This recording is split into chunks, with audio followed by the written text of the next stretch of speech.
I'll be here till the end of time. So you got to let me know. Should I stay or should I go? It's always tease, tease, tease. You're happy when I'm on my knees. One day it's fine, the next it's black.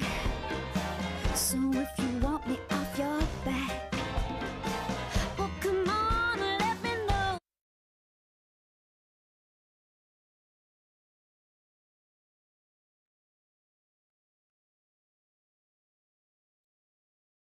Should I go now?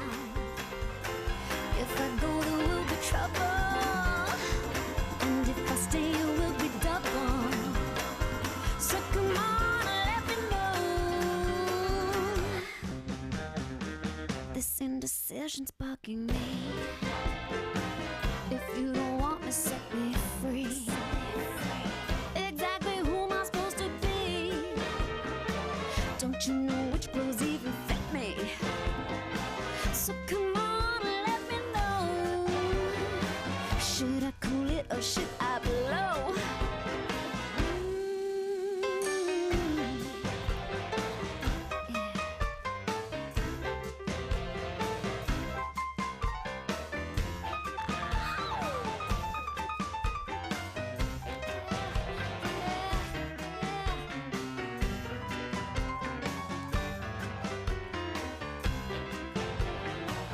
Should I stay or should I go now?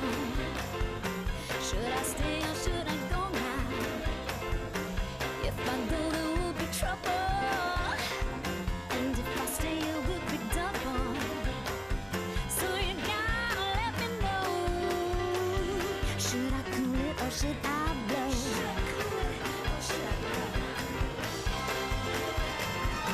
Should I stay or should I go now? If I go there will be trouble, and if I stay it will be double. So you gotta let me know. Should I stay or should I go?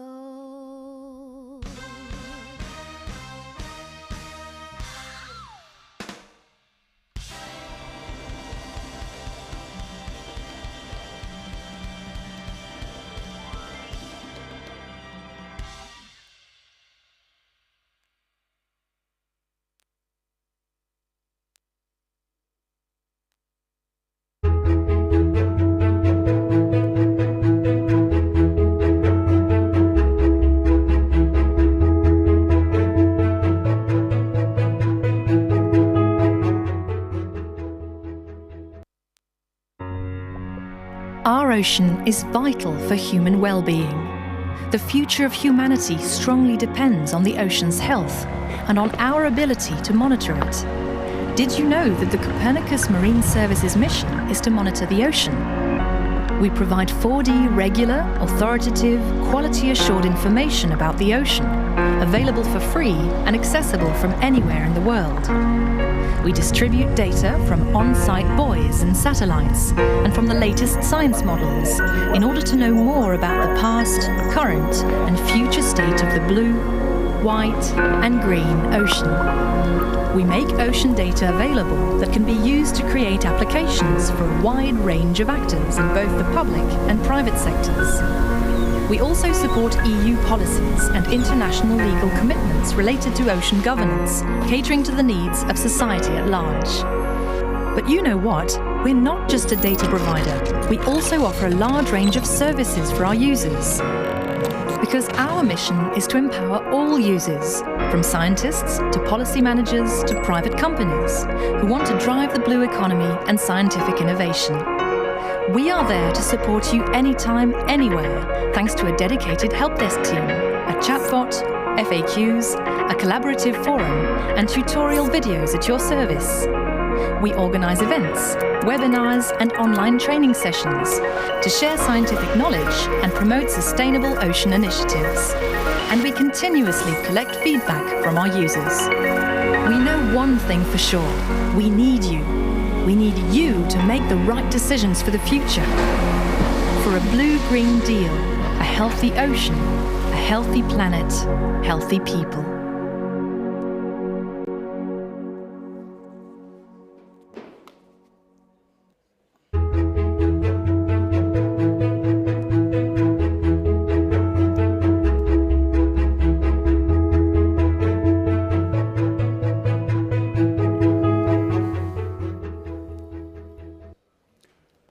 So, ladies and gentlemen, good morning, welcome, and thank you for joining us for this panel discussion on the topic of deepening space cooperation between Europe, Africa, and Latin America. My name is Marco Liberti, Associate Manager and Lead on International Engagement at the European Space Policy Institute, and today I have the pleasure to moderate this outstanding panel of high-level speakers to reflect on the state, the rationales, but also the possible future avenues for cooperation between Europe and our African and Latin American partners. By the end of this session, I'm sure that we will have a solid case for a reinforced cooperation between the variety of stakeholders across the three regions, but also a tangible set of actions and priorities where this cooperation could or should be taken forward in the future. As we have a very limited, a very tight schedule and a limited time, I shall not spend additional word to introduce the topic, but I will immediately turn to our rich lineup of speakers coming from the three continents. So 8 speakers are joining us today. So I immediately welcome and thank Ms. Jolanda van Eindhoven, Head of the Unit International Relations and Communication at DG DEFIS, European Commission. Mr. Rune Floberhagen, Head of the Science Application and Climate Department at the European Space Agency. Welcome. Then, from the African context, I welcome and thank Mr. Tidien Ouattara, space science expert and GMES and Africa Support Program Coordinator at the African Union Commission, and also Brian Dean, Mr. Brian Dean, CEO and co-founder of Dragonfly Aerospace. Then, moving into the Latin American context, I welcome Mr. Rodrigo Leonardi, Satellites and Application Coordinator at the Brazilian Space Agency, who is joining us remotely. Hello, Rodrigo. I hope you can hear us fine. In case, I hope the connection works properly. I cannot see you at the moment, but I think it will be established soon. Also from Latin America, joining us today is Emiliano Kargeman. Welcome, CEO of Satellogic. And then turn back to the European context and welcome Dr. Manuel Heitor, currently chairperson and coordinator of the K4P Alliances. And then last but of course not least, Mr. Thomas Husak, advisor on the digital agenda data technologies at DG INPA, European Commission. Now, following basically this order, let's straight away start with a first round of questions, but you on the audience side, feel free to start raising your questions through Slido so that we can collect and then make them in the second part of the panel. It is very easy. You can just join, slido.com and then hashtag SpaceConf. So, Ms. Jolanda van Eindhoven, as our first panelist, I wanted to start framing a little bit more this very plethoric topic and ask you basically what are the drivers, what have been the drivers that have been informing EU engagement in the African, with African and Latin American countries, and what actions have been undertaken as part of the EU Global Action on Space? Okay, good morning, and it's excellent to see so many people in the audience, and of course also good morning to everyone online. I think maybe taking a step back, yesterday we heard a lot, and understandably of course, about the importance of resilience of the EU. This is the reason why we are building the space components, Galileo, EGNOS, and Copernicus, and of course soon as well IRIS². But the starting point for the EU is as well to actually offer these services and data which we provide also for the rest of the world. This is very important to say because we dare see the win-win situation also for local communities, for local authorities to be able actually to use the data and services we are offering for free so that they can actually benefit from this. So this is one important element. We also want to be a strategic partner. We're not around the world alone. There are others as well, but we see as well from the EU the importance to actually show what we have on offer, and thereby we can also, of course, ensure that the values we have, and for instance the priorities of this Commission when it comes to the greening, when it comes to digitalization, that we also offer that to other regions in the world. In addition to that, we know that there has always been a strong partnership and relationship with regions like Africa, with the closest continent to Europe, but also when it comes to Latin America. We have a cultural relations when it comes to trade and investment. But we don't take this for granted. It's not that we have the alone right or possibilities. This is not the case. So in that sense, when we look at nowadays digitalization, which is all over and which is the future also around the world, then here we can actually be of support to these regions to offer this and to actually make sure that it is also adapted to the needs of the local communities. And finally, from our perspective, it's also important to actually create a partnership with our ecosystem here in Europe, but also the ecosystem which is indeed developing also in the different regions, in Africa, but also in Latin America. The establishment, of course, of the Latin America and Caribbean Space Agency is an element, but also the work we can do in terms of climate change, the adaptations which are necessary. So these are the fundamental principles for us indeed to engage internationally. Thank you. Many rationale and actions indeed. But let me also quickly ask you which developments in the various space program components could also be of interest of African and Latin American, and also whether the Commission sees more potential in terms of technological cooperations with these two regions. Okay. Well, I think we have, of course, already a lot going on when it comes to Africa. We have a partnership with the African Union. We work also closely with ASECNA when it comes to our SBAS technology. So what we have in Europe, the EGNOS technology, that we want to also ensure in Africa. So this is one part, but what we see is, of course, the potential is in using the different components at the same time. This is where the added value lies, and this is where we, of course, see the potential that if indeed we work closely together and we show what we can do with the whole space program, then this is very important. At the same time, with IRIS² coming up, which of course is going to also be available in Africa, this is a very important element as well in the digitalization process. For Latin America, the situation is slightly different. There are indeed steps taken, in particular when it comes to Copernicus arrangement, and I'm pretty sure that my colleague Thomas will also further develop on what DG IMPA is doing in this respect. But we also see there the potential of, for instance, an SBAS technology. So helping them with setting up an SBAS technology system in the region, which not only will help the aviation sector, but we have seen also in Europe when it comes to EGNOS that it also provides very substantial services for the precision farming. It can be used as well in the area of fisheries, water, maritime transport. So here we see the potential indeed to enhance the cooperation. Thank you very much. Those are very insightful points. I'm sure the audience will want to explore further. Let me now turn to our ESA representative, for which I wanted to raise a non-dissimilar question, since ESA, like the EU, has an extensive, but also I would say long-standing cooperation with both the African and Latin American context. So my question for you, Mr. Floberhagen, was what kind of, although this cooperation in ESA, in the side of ESA, has been mainly driven by programmatic purposes. So basically the question for you was what kind of programmatic benefits or drivers have informed his engagement with African and Latin American countries, but also as the head of the Science Applications and Climate Department at ESA, what kind of collaborations between space agencies could be envisioned in the further development of Earth science programs? Yeah, so thank you. Well, maybe first of all, I should say that the DNA of the European Space Agency in this context is to establish long-standing collaboration initiatives and agreements with players around the world in the arena of Earth observation and the wider use and benefit of all these kinds of data. And this is usually done through partnerships. We do that with, both for Africa, we have a long-standing, let's say, collaboration for Africa, but also now recently also for Latin America. And these are typically things that basically are expressed through contribution agreements. For example, we heard about it already yesterday with INPA. We have a long-standing collaboration with DEFIS.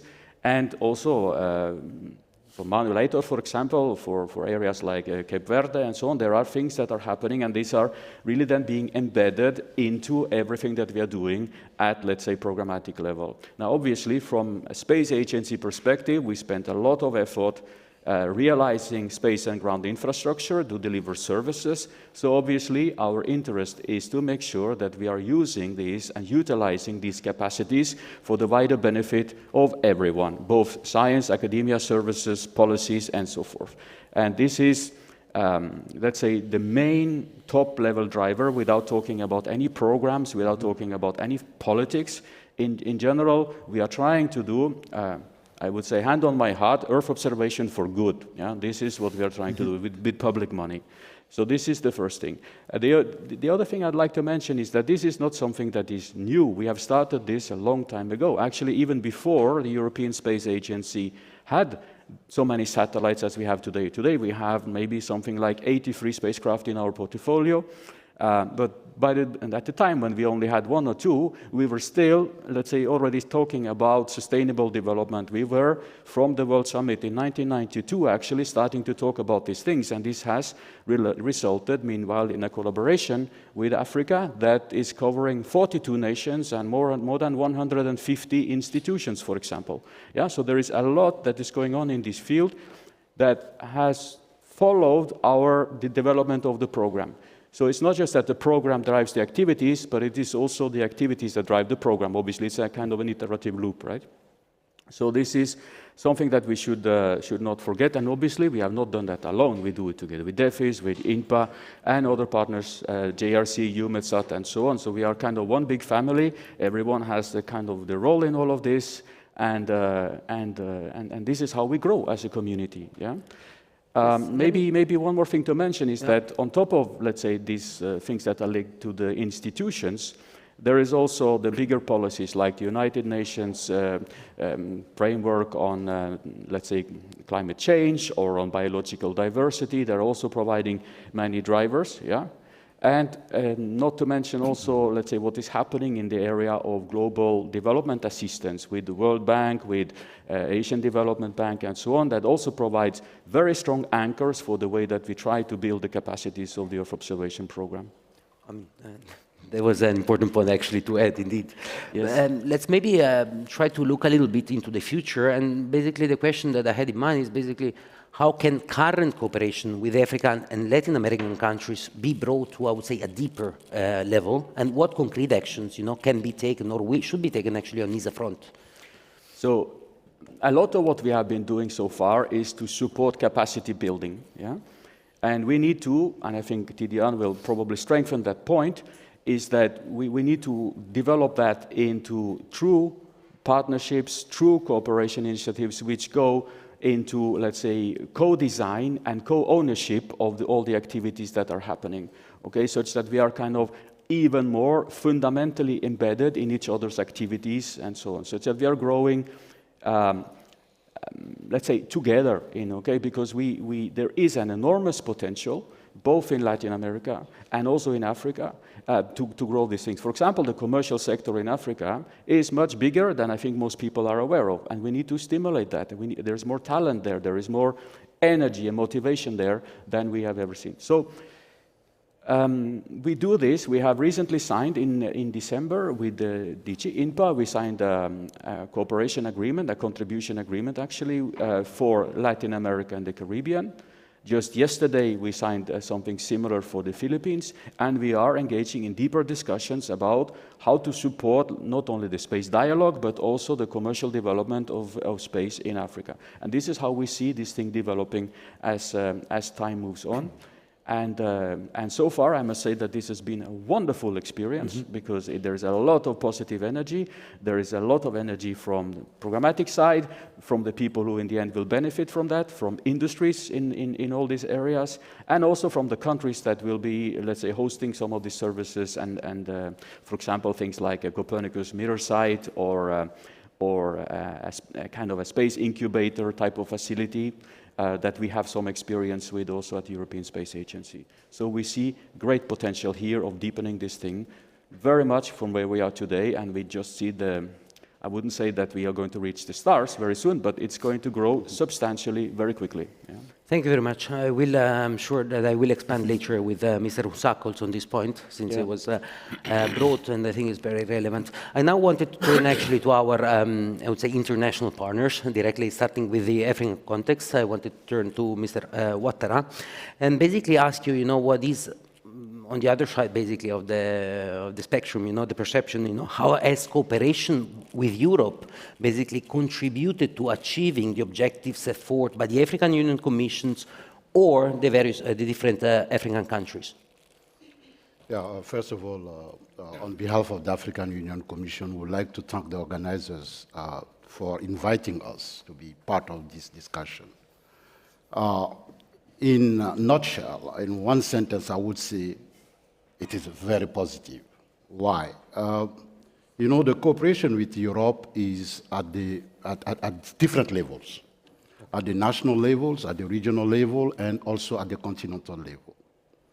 In all these aspects, it is positive. I will give you 3-4 examples quickly. At the policy, institutional, and regulatory level, I would say, thanks to the collaboration with Europe in space matters, we, African Union Commission, succeeded in creating a kind of interest at the politicians' level. That brought us to the development of the African space policy and strategy.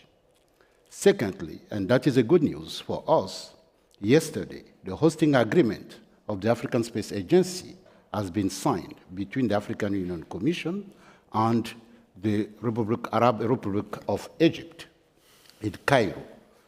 Everything is in place, let's move on. That is thanks to the collaboration with the Europeans through several programs that we succeeded in creating the awareness at the decision makers level.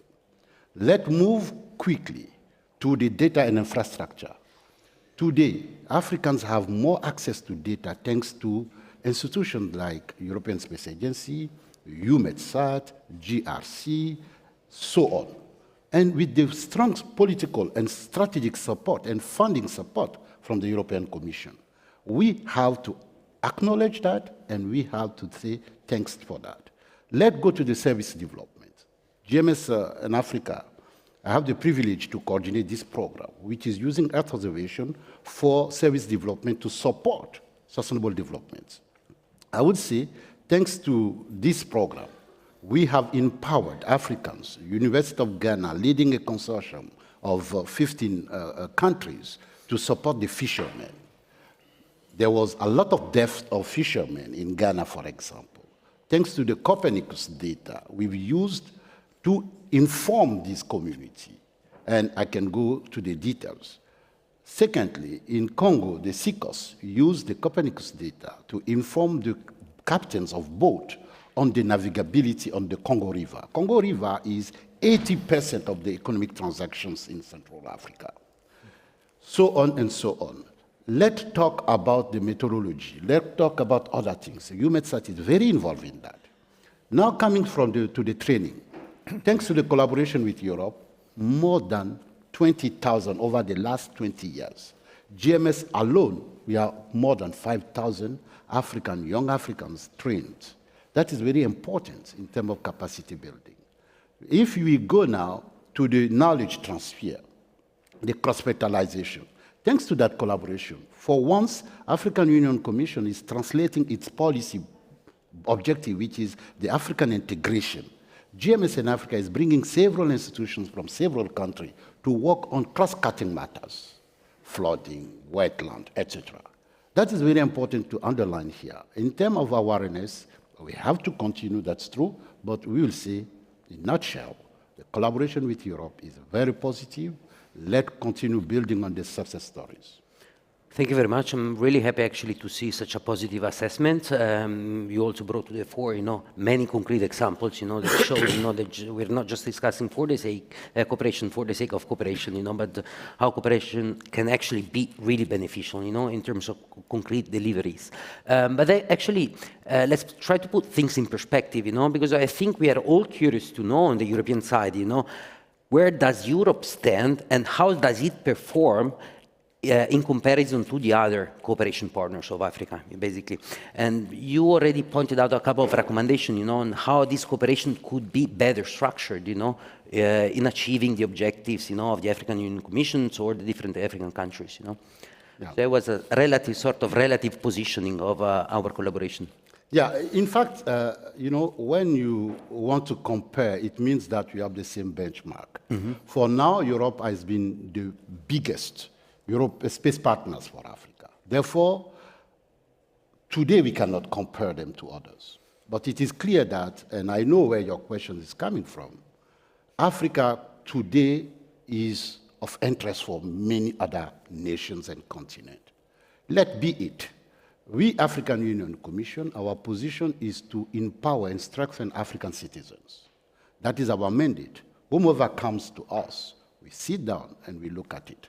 But we don't want to replicate and duplicate. We have to build on the success stories with Europe. And that is very critical and important for us.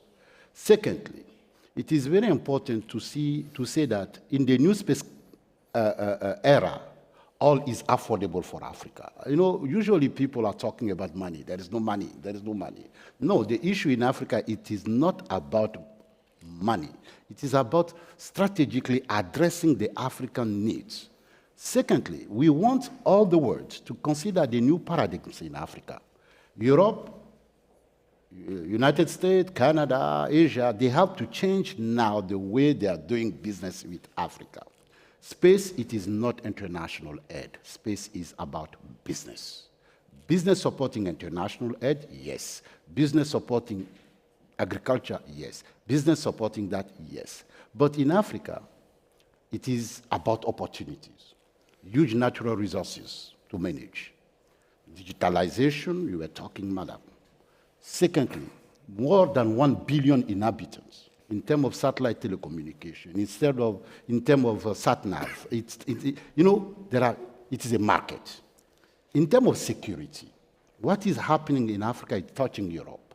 Let's work together to look at, in terms of terrorism, in terms of all kinds of threats coming to Europe or to Africa, we have, and space can contribute a lot, and space has demonstrated that. Let's transform that to opportunities to market. This is my last point, if you allow me. Very last point, the private sector and the academia. Africa has to build its capacity in terms of partnership, private sector, public. We have the model of Europe. We have models somewhere else.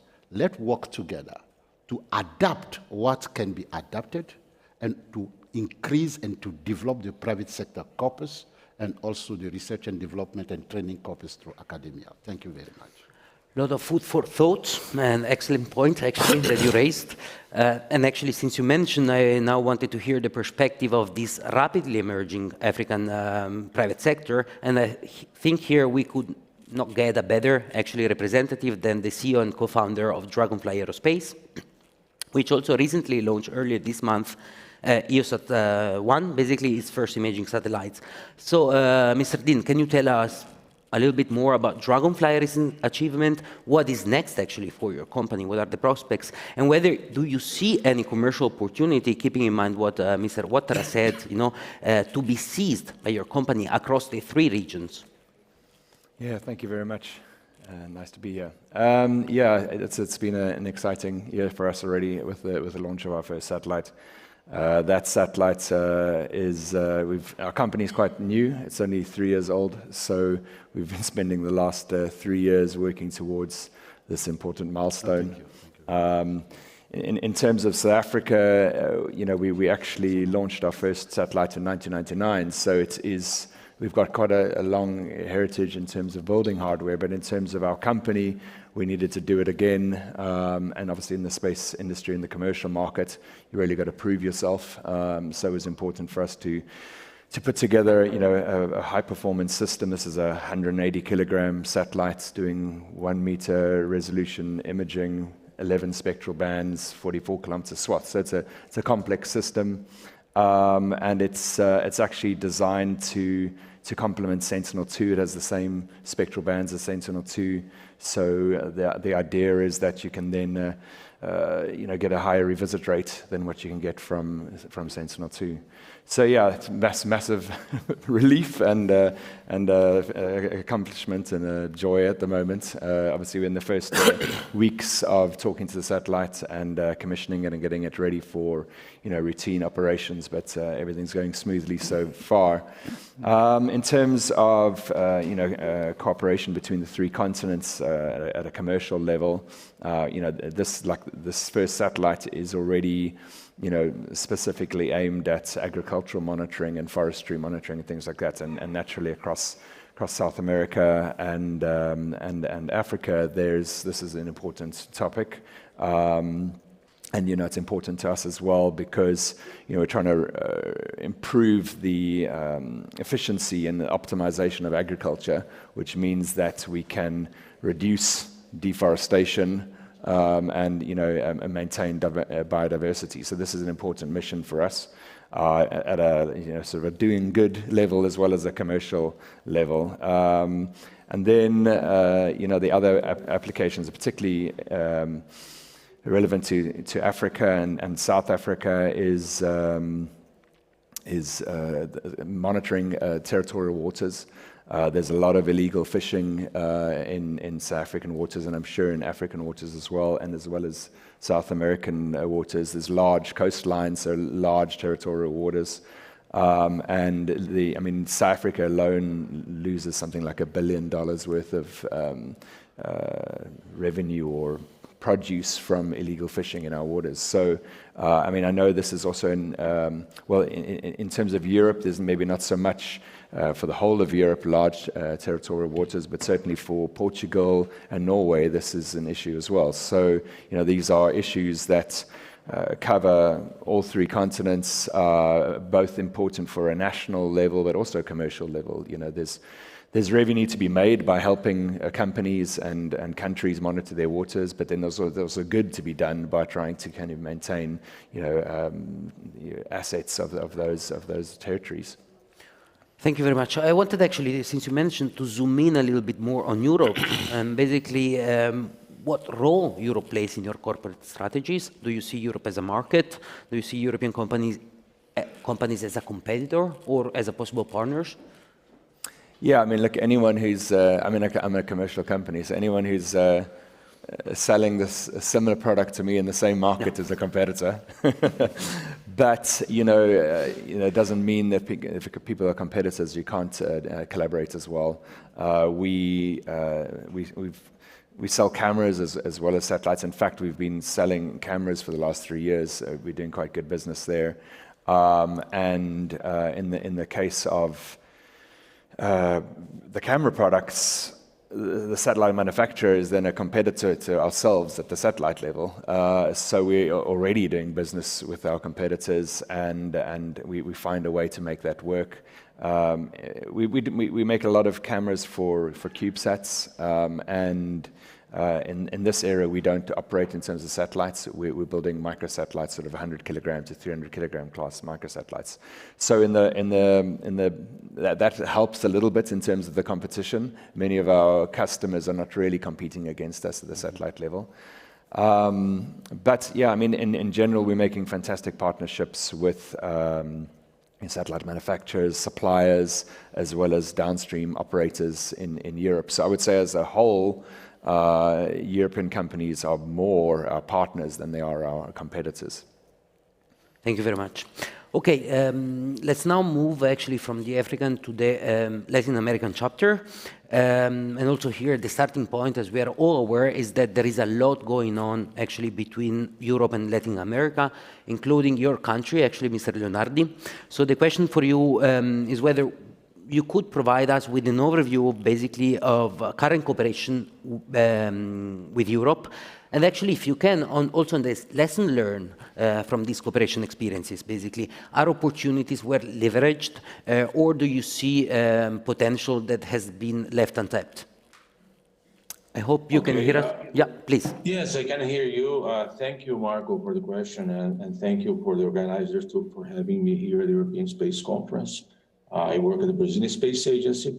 And I should tell you that Brazil and Europe, we have ongoing cooperation in all the major aspects of the space activities. For instance, in applications, we have a very active community in Brazil that makes use of Copernicus data as well as GNSS Galileo data. Recently, Galileo actually have inaugurated an information center here in Brazil. It's an office that allows us to enhance use of Galileo data among Brazilian industry and users. Regarding space systems, we have recently acquired in the European industry 3 satellites. One, it was a telecommunication governmental satellite, a geostationary satellite that was launched a few years ago, still in operations. We have acquired it in Thales Alenia. And last year, we have launched 2 Earth observation SAR objects that we have acquired as well with European industry. And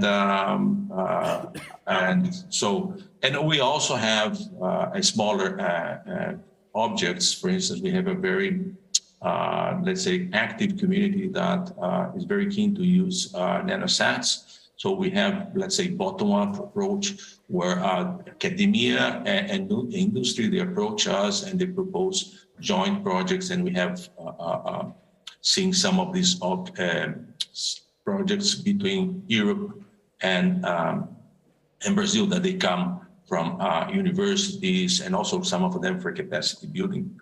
In the ground segment, we also have some interactions. For instance, there's a tracking station located in Brazil that supports Ariane 5 and Kourou launch operations from French Guiana. And also we have some ongoing interactions regarding access to space.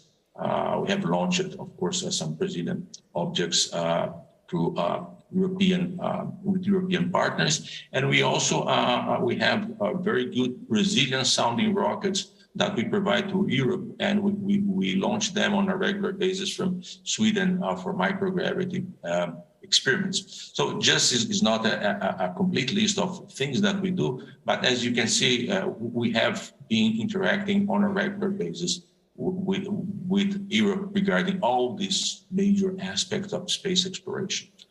And well, still, you know, international cooperation is a very important aspect of space activities. So for sure, there's room for us to improve in cooperation with Europe.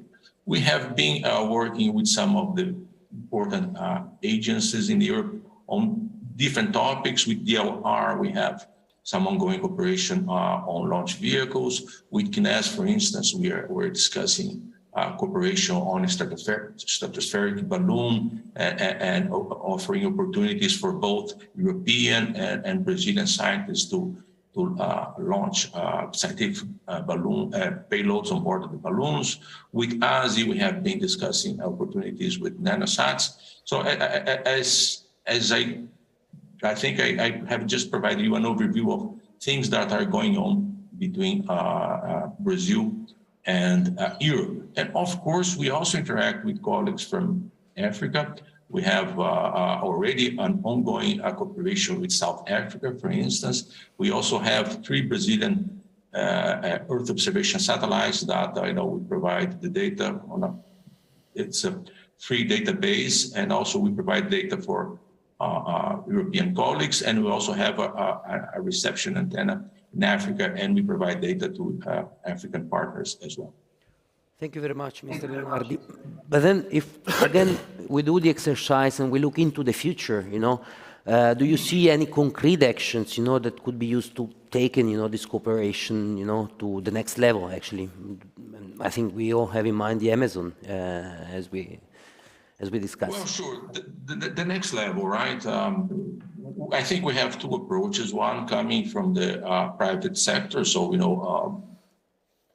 Brazilian industry in partnership with European industry proposing both to Europe space agencies and to Latin American space agencies joint opportunities. And also we have coming from a government. And I think in the agenda, not only in Brazil, but the global agenda, environment is a very important thing that we should pay attention to. And as I said, I think we should have more strong ties on cooperation on Earth observation. That's for sure. And since you're asking for the future, we also have something that I don't have a clear roadmap yet, but nations are joining the Artemis Accords. Some of these nations are already from Africa, some of them from Latin America, some of them from Europe. And maybe in the more far future, we will see opportunities in space exploration as well. And then we have obvious things that are very important for Brazil. Somebody before mentioned precision agriculture. That's something that agriculture is a very important aspect of our economy, and also making sure that agriculture is sustainable together with the environment. It's a big challenge, and I think space systems can sort out or tell us what's the best way to sort out these maybe sometimes conflict initiatives that come from protecting the environment, and at the same time making sure that our agriculture remains competitive. Thank you very much for those clear priorities. And now moving again, from an institutional to a private perspective, let me turn to Mr. Hargiman, the CEO of Satellogic, which also successfully expanded basically satellite constellation with the launch of 4 additional satellites earlier this month. So basically, in light of this success, again, basically, can you tell us more basically about your company's future plans and where Europe fits in those plans? Sure, thank you, and thanks for the invitation. And I have to say I have a dual hat here because I'm both a Latin American citizen and a citizen of Argentina. I'm also an Italian citizen, so 2 hats, you see, European and Latin American. But Satellogic is an imaging company. We build high-resolution imaging satellites. We just launched 4 earlier in the year, but we're currently operating with these 30 high-resolution imaging satellites in orbit, which is literally the largest sub-meter resolution imaging constellation in the world. And we managed to do this because we have very unique unit economics, and we have very unique unit economics in part because we're a completely vertically integrated company. We build every little thing that goes into our satellites, every sensor, every actuator, every onboard computer, payloads, and so on. But this vertical integration is very interesting, and I wanted to walk you briefly of how this works, actually. It's, we have a large team in Argentina, where I'm originally from, that does most of the satellite design. So most of our satellite design is done in Argentina. Then we source components for our satellites around the world. 75% of our supply chain is in Europe, actually. 75% of the supply that goes into putting the satellites together comes from Europe. We then integrate the satellites in 2 locations. Actually, we have a pilot plant in Uruguay, in Montevideo, and where we integrate the satellites. And we have another high-throughput manufacturing facility that we set up in the Netherlands, close to Delft. And so the satellites are designed in Argentina. The supply chain, 75% of it is sourced in Europe. Then they're integrated both in Uruguay and in the Netherlands. Then they're launched. We wish there were some more European launchers to use, but at this point, we're actually launching from the US. But once the satellites are launched, we operate them from Europe, actually. Our mission operations team is headed from Barcelona, and in our location in Barcelona, an office in Barcelona. So we operate the satellites from there. Data is downloaded through a network of ground stations in different places in Europe, but also in Latin America. And the data gets into the cloud. This cloud, particularly cloud systems that we use, are actually in Europe. And then we process the data there, and from there we distribute it, right? So if you look at this vertical integration, and then we distribute the data to our customers, right?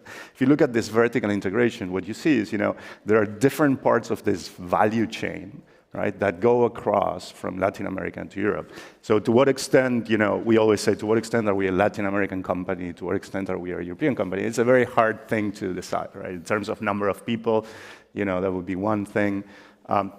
we're currently headquartered in Barcelona, in Spain. So to that extent, I would say we're probably more European now with some Latin American DNA. But I think this interaction is very interesting.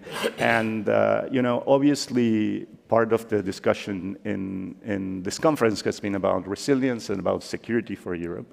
And a lot of it is interpreted, and I think rightly, in the way of trying to bring more of the, secure more of the supply chains, bring more of the capacity building into Europe, right? Bring more of the, and the role that the European institutions, the ESA, the EU have in fostering this in terms of contracts and in terms of how, for example, European recovery funds are being used to develop local industry and so on. And I think all of this is great, right? It's great for Europe and it's very, very needed.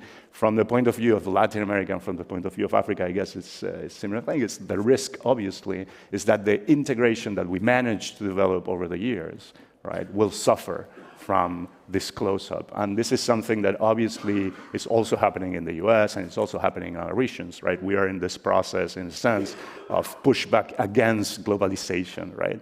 Which I think will have and risks for regions of the world, like Latin America and Africa. It risks creating,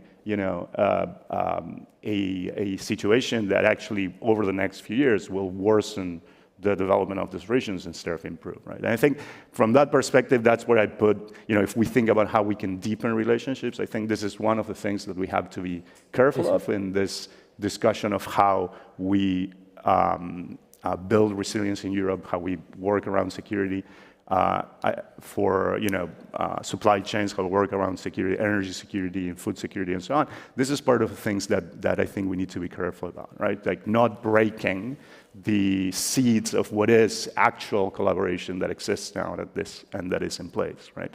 And I think the other part of that is my final comment, and I don't have a lot more to say about this topic because it's obviously not my area of expertise, but the other part that I would say is that it is obvious also that, from the point of view of Latin America, from the point of view of Africa, there is kind of a competition for, in this new upcoming multipolar world, how do these regions end up being aligned?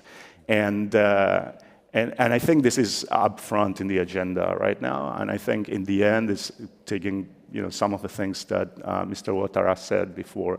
I think in the end it's about markets. In the end it's about access to these people. It's about access to the resources of these areas, right? And there's a quick, extremely quick, actually, follow-up on this point. Actually, do you see actually in the current institutional cooperation level, between current framework that also Mr. Leonardi mentioned, for a company, the opportunities that Mr. Ouattara mentioned, or, B2B opportunities or B2G opportunity for Satellogic to insert itself in the current cooperation framework? For instance, a cooperation framework between ESA and Latin American country, or between the Commission, and Latin American countries, or in another region. The way, our company is very special, but the way ESA and the European Union are currently defining what companies qualify to participate in the programs they have, we fall out, and we wouldn't be able to participate, right? Which might be right or might not be right. I mean, I'm not arguing against that, but what I think is that, the governments and have several different roles in fostering the development of industries.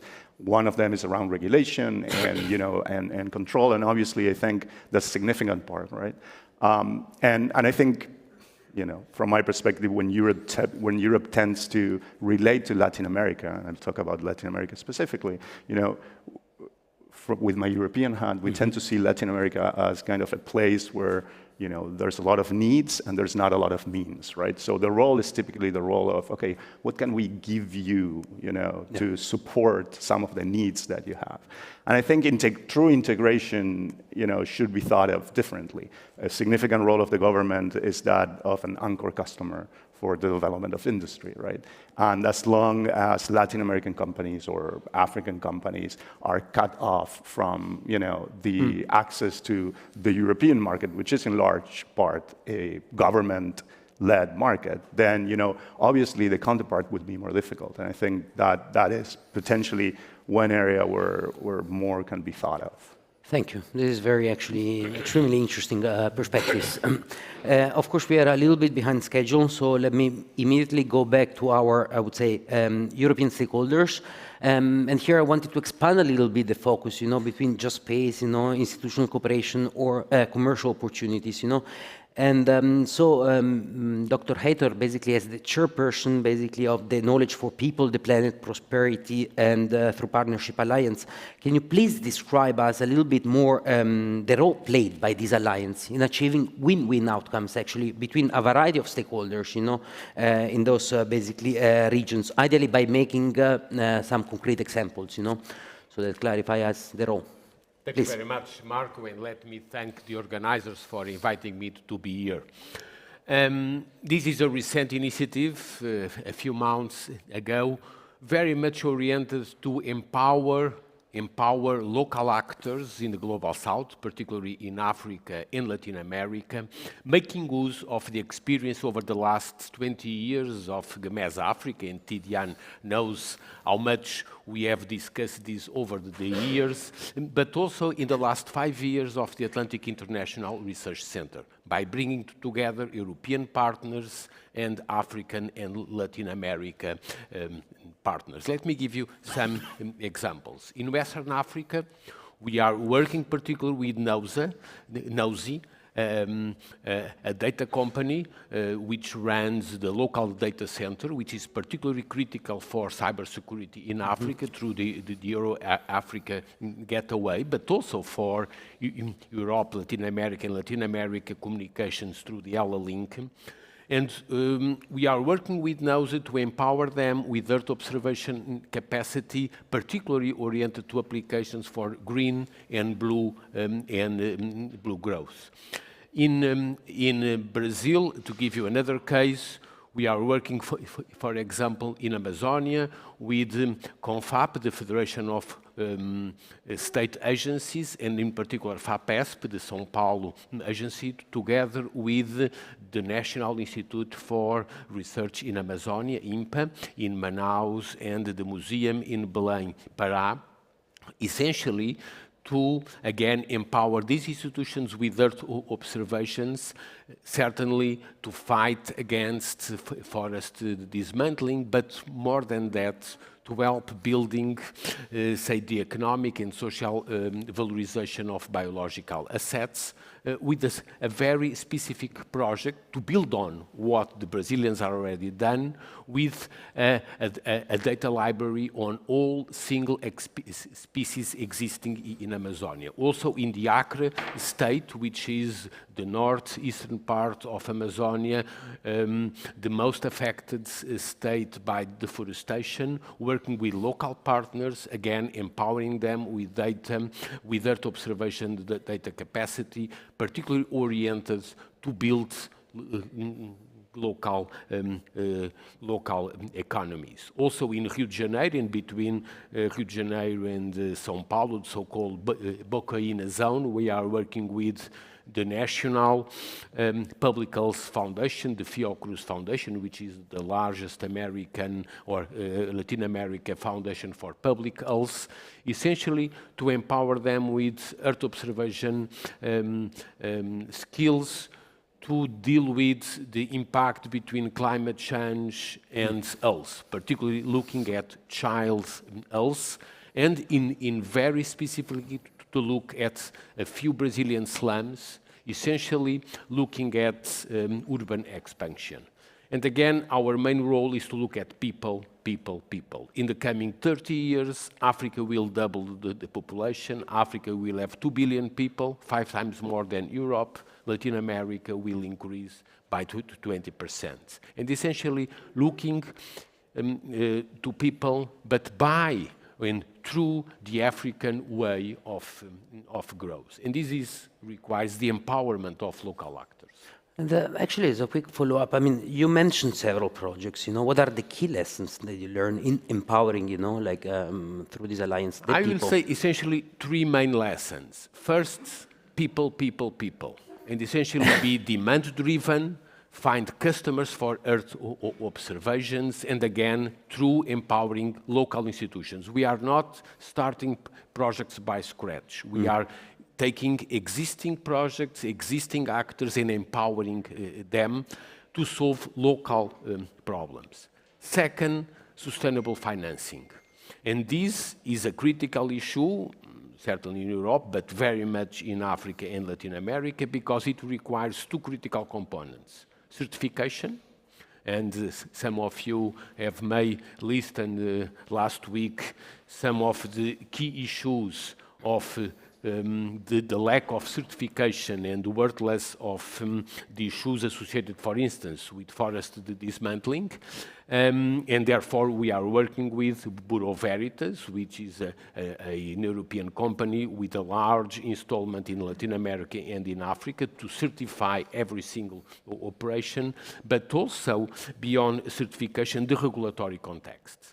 We have now a new, recently established European context for voluntary markets, because we are essentially addressing voluntary markets still, but this has become a critical issue to provide sustainable financing. So certification and the regulatory contexts. Last but not least, rely on collaborative arrangements, mostly because we are addressing what I will call semi-public markets. And therefore, we need essentially rely on partnerships between public and private, public and private actors, either in Africa or in Latin America, but also in Europe. And the idea of collaborative innovation, which actually is not new, and again, we have the experience of GMES Africa over the last 20 years. In the last 5 years, we have a very important experience of the Atlantic International Research Center, and certainly gaining from the unique experience of the European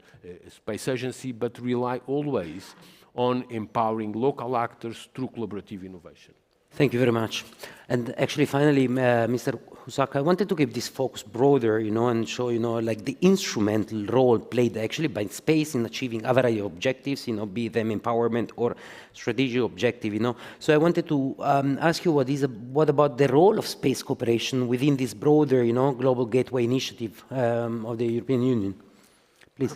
Thank you very much for this very interesting discussion and for the invitation to this panel, because I think I see a great convergence that we are achieving about empowerment, and I think everybody agrees that this is the key issue. And this is something that already has been launched by Tidiane at the beginning of the intervention about empowerment, and I would be even more precise, because this is about empowerment in partnership, and I think the word business appeared in that this is not about development, this is not assistance, this is business. I think this is even more, this is about quality investment. This is the issue we are discussing now, and I think this is the change of the mindset, this is the change of the approach. And the Global Gateway Initiative that has been analyzed by many think tanks, academia as an element of rivalry with Chinese, with other global powers, I think we have to be much more modest and simple about this Global Gateway Initiative. This is a strategy, but this is an offer of quality investments that will be implemented by a team, and I think the word team as well is crucial if we are speaking about our partners in Africa, Latin America, and as well Asia, because it was mentioned as well that yesterday we had the signature with the Philippines of a new contribution agreement. And this quality investment through this offer goes through a team, and I think this is the first time where we as the Commission, not only we managed to organize ourselves, and I'm very happy that together with Yolanda we are here, because DG DEFIS is not looking at Africa, Latin America with different eyes as DG INTPA. We are looking at together with other DGs, and we're trying to see how we can put our joint forces to serve this investment capacities better. Of course, DG DEFIS has a view on the programs, on space programs, and how the space programs can meet the needs of our partners globally. But then as well, we, as DG INTPA, with our great net of, together with the EAS, of EU delegations, with cooperation partners, we can as well better align the needs, as Tidiane has mentioned, because this is about partnership, about empowerment, but this is as well about ownership in this whole process. I would add another word. So having said that, through this Global Gateway, of course, space is appearing maybe only once in the Global Gateway communication as a connectivity factor, But I've recently participated as well in a conference with ECOWAS countries about cyber, and I had a similar question, why cyber doesn't appear in this area, because everything is cyber today. I'm tempted to say that everything is about space. Space is an enabler for so many sectors that we could say, but indeed in Global Gateway, space is literally mentioned. And in terms of this whole Global Gateway preparations, where we are focusing on mobilizing investments to 300 billion in the period 2021-2027, every goes about this capacity to find together with member states, so this Team Europe approach, with public banks, with European Investment Bank, with the European Bank for, with the EBRD. So, and all the, as well, national agencies. So we are looking at the perspective to focus how we can take all the money that we have, because we know that there's a lot of money, and to streamline this money in the projects that are in real need at continental level, at regional level, and as well at a national level with different African partners. So space is an element of of connectivity, because Global Gateway on one side is about hard connectivity, about cables, about bringing more potential and more data that can be used through different continents and through different countries. But on the other side, we cannot lose as well the soft part, where this data that will be transmitted through different lines will be as well used for different sectors, like health, education, energy, and all this as well is very strongly listed in the Global Gateway communication.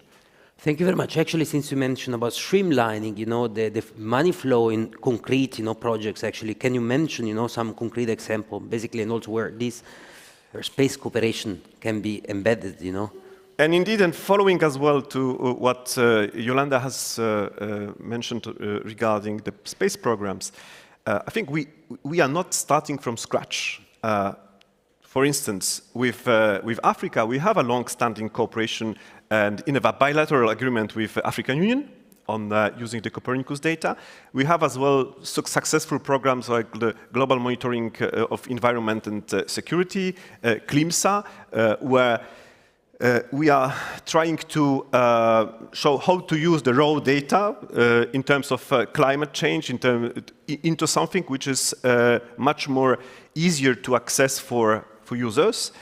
We have as well other programs linked to Central and Eastern Africa forestry management, or as well biodiversity, BioPAMA. And now, having this very good basis, under the Global Gateway as well initiative, we are looking now for a flagship EU-Africa space flagship that will be based on 3 pillars. The first pillar will lead to the innovation. It will be about innovation, and we'll see how we can help first the new established African Space Agency to start their work. The second part of this pillar will be much more focused on the industrial capacity, for instance, the production of nano pocket satellites. So this will be this first pillar. This whole EU-Africa space flagship will be for a sum of about 100 million euros. The second pillar of this project will be about space for the service of the green transition, because we know that this is a global, very important problem. So we'll focus as well on green, on biodiversity, on climate change, on as well on climate resilience, and as well early warning systems regarding climate catastrophes as well and disasters. So I think this is as well an important element. And the third pillar of this EU-Africa space flagship will be devoted to the creation of business ecosystems, of startups, business accelerators, so creating real potential for African countries, African companies, in order to deal as best as possible with data. And finally, on Latin America, this is a very important year regarding Latin America, because we have the summit in July. In the meantime, we are on the way as well to launch the EU Latin American Caribbean Digital Alliance that should take place in March this year. this will be based on something that we're already doing. So once again, we are not starting from scratch. We launched already one Copernicus data center in Chile. Now, it was as well, it has been mentioned today in December, we had the signature with Panama. And this has to be exactly seen from the perspective, as I said, the Global Gateway, where Global Gateway is about hard infrastructure and the Bella cable that has been the cable. The Bella cable is already operational.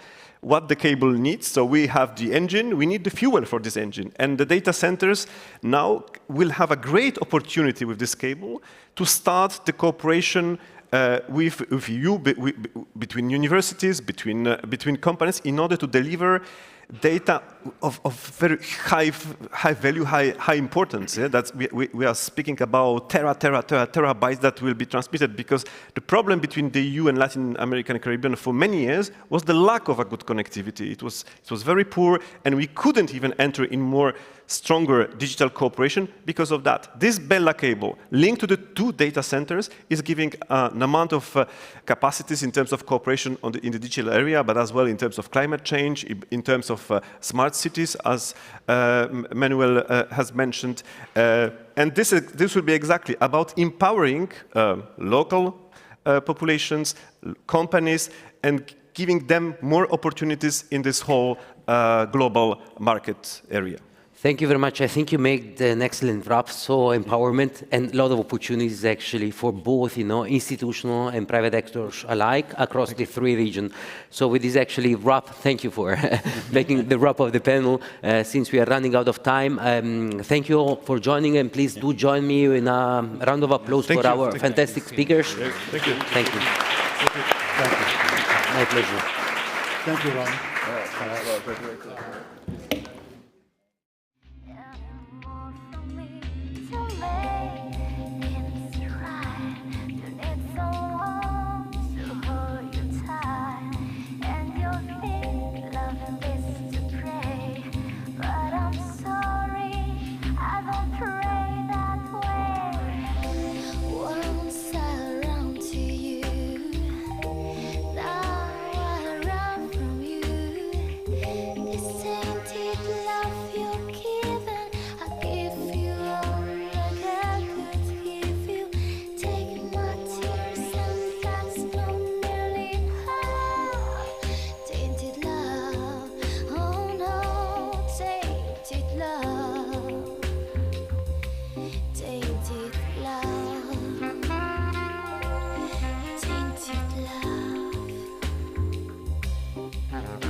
start of space exploration, around 6,000 satellites have been launched.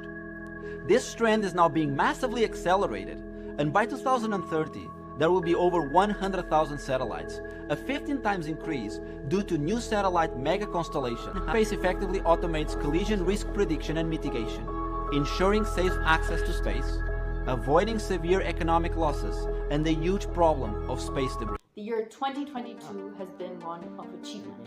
We were highlighted as one of the new space startups to watch. We raised €2.5 million funding from lead European VC, Adweed Venture Partners. We raised a further €25 million for financing infrastructure and furthering our product and growth strategy. And after launching our product just in July of last year, we now have 7 satellite operators that are using our product to secure their assets in space. We are certainly poised to be the European-born space global leader in space traffic management. We will resolve the issue of space traffic and thereby protecting satellite operators by the increasingly growing losses that are incurred by an increasingly congested situation in space. And we will do so by offering them a service that is AI and data fusion driven, thereby also contributing to the growth of the space economy to be the $1 trillion economy that we all want it to be.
All right. I wish an excellent late morning to everyone. My name is Tomáš Rozenský. I'm a senior researcher at the European Space Policy Institute in Vienna, and I will be moderating this panel on space traffic management. Having been engaged in this topic of STM for a few years, one major term that I would like to underline, to highlight this is very well describing or exemplifying the current state of affairs in Europe is momentum. And we keep hearing this quite often during this conference. When I speak about momentum in the STM context in Europe, I would like to underline the policy dimension or the policy perspective. Here, in the last 2, 3, 4 years, we have really seen accelerated policy efforts at the EU level, in ESA, in national regulations, national strategies, also we have seen the emergence of new companies and commercial STM solutions. And one key theme that I would like to bring up for this panel in translating that momentum into a concerted European action. So how do we move forward in Europe with a European approach that is consistent, synergetic across its components and stakeholders, and impactful on the global stage? These are the questions that I would like to invite my panelists to address in their remarks. I will have 6 people joining me on the stage. I will introduce them in the order of their appearance in the panel. Christoph Kautz, Deputy Director for Innovation and Outreach in the European Commission, DG DEFIS. Karin Klaes, Special Envoy for Space at the European External Action Service. Pascal Faucher, Chair of the EU SST Partnership. Rolf Densing, Director of Operations at ESA, Chiara Manfletti, Director and COO of Neuraspace, and Antonio Blandini, Chair of the European Space Research Establishment Associations. Warm welcome to all of you, and Christoph, I will start right off with you with the first question. echoing the joint communication on STM released last year. So the joint communication is an important policy milestone, already introduced several actions which already had a very early time frame, including for 2023. Can you maybe elaborate, can you maybe give us maybe the update, the 2023 update, where do we stand in terms of the document and the actions that were envisioned? Yes, so thank you very much for inviting me. Pleasure to be here. Yes, so following the joint communication which we did together with the EAS and the High Representative, we have of course worked on its implementation. It contains 10 actions. I will not now go through each of the actions, but let me focus perhaps on 3 pillars that were in this document. And the first one is about we need to improve our capabilities. And here, I think the main thing which we have already achieved is that the so-called EU SST consortium, which is delivering SST services, is now becoming an EU SST partnership. The partnership was set up in November last year.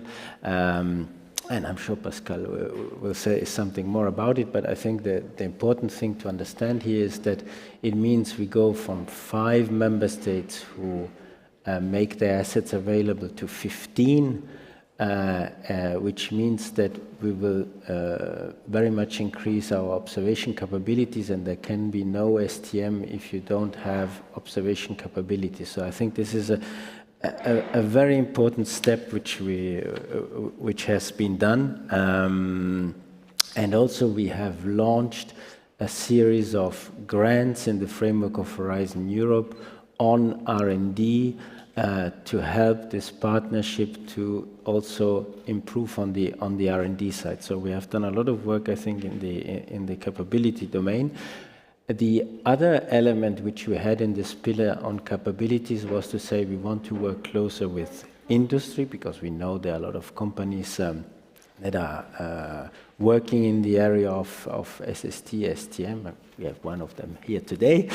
And so we have set up a European Industry and Startup Forum to gather really input from industry and to help us to shape future procurements that the partnership will do in the area of SST. And this forum has already met several times, and so here also, if I may say, the implementation is going full speed. Then we had another pillar in the communication, which was about standardization and regulatory elements. And here on standardization, we have also done quite some work. So we have launched a call on the development of a standardization standard of a STM standard with CEN. This call is currently being evaluated. We have also become, we meaning the Commission observer in the relevant ISO technical group that deals with STM. And we have also launched a study on incentive measures and certification mechanisms for STM. And this leads me perhaps to the most important aspect that was addressed by the Commissioner Breton yesterday, is that in terms of the legislative part, we will work on a space law, which essentially will address 3 elements. It's about looking into what rules could be or will need to be developed in terms of collision avoidance, in terms of rules of the road, if I may call it like that. It will address, as a second element, sustainability. So it's about basically how can we produce satellites and launchers that are less prone to debris. How can we reduce pollution, for example, light pollution in space? And then we have a third element that we want to address in the space law, which is about security. This is about exchanging best practices on security.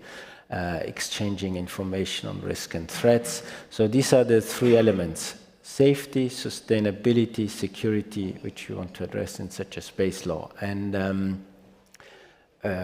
you know probably perfectly well that when we do new legislation, we need to do an impact assessment in the Commission, and so we are now slowly starting with working on an impact assessment. A last point, and then I stop. We had also in the communication a pillar or avenue which was about gathering STM requirements, and here I just want to mention that we have now a green light inside the Commission to set up what is called a special group or special expert group on STM to develop STM requirements or advisors on STM requirements. And it's the first time that we have such a group which will be co-chaired by the Commission and EAS. Hasn't been done in the history of the Commission or the EAS so far. And I'll leave it with that. And maybe further ahead in the future, then, okay, let's assume that the things go well. So how would you see maybe the long-term evolution of the European STM framework? Okay, I think longer term, there are probably three elements.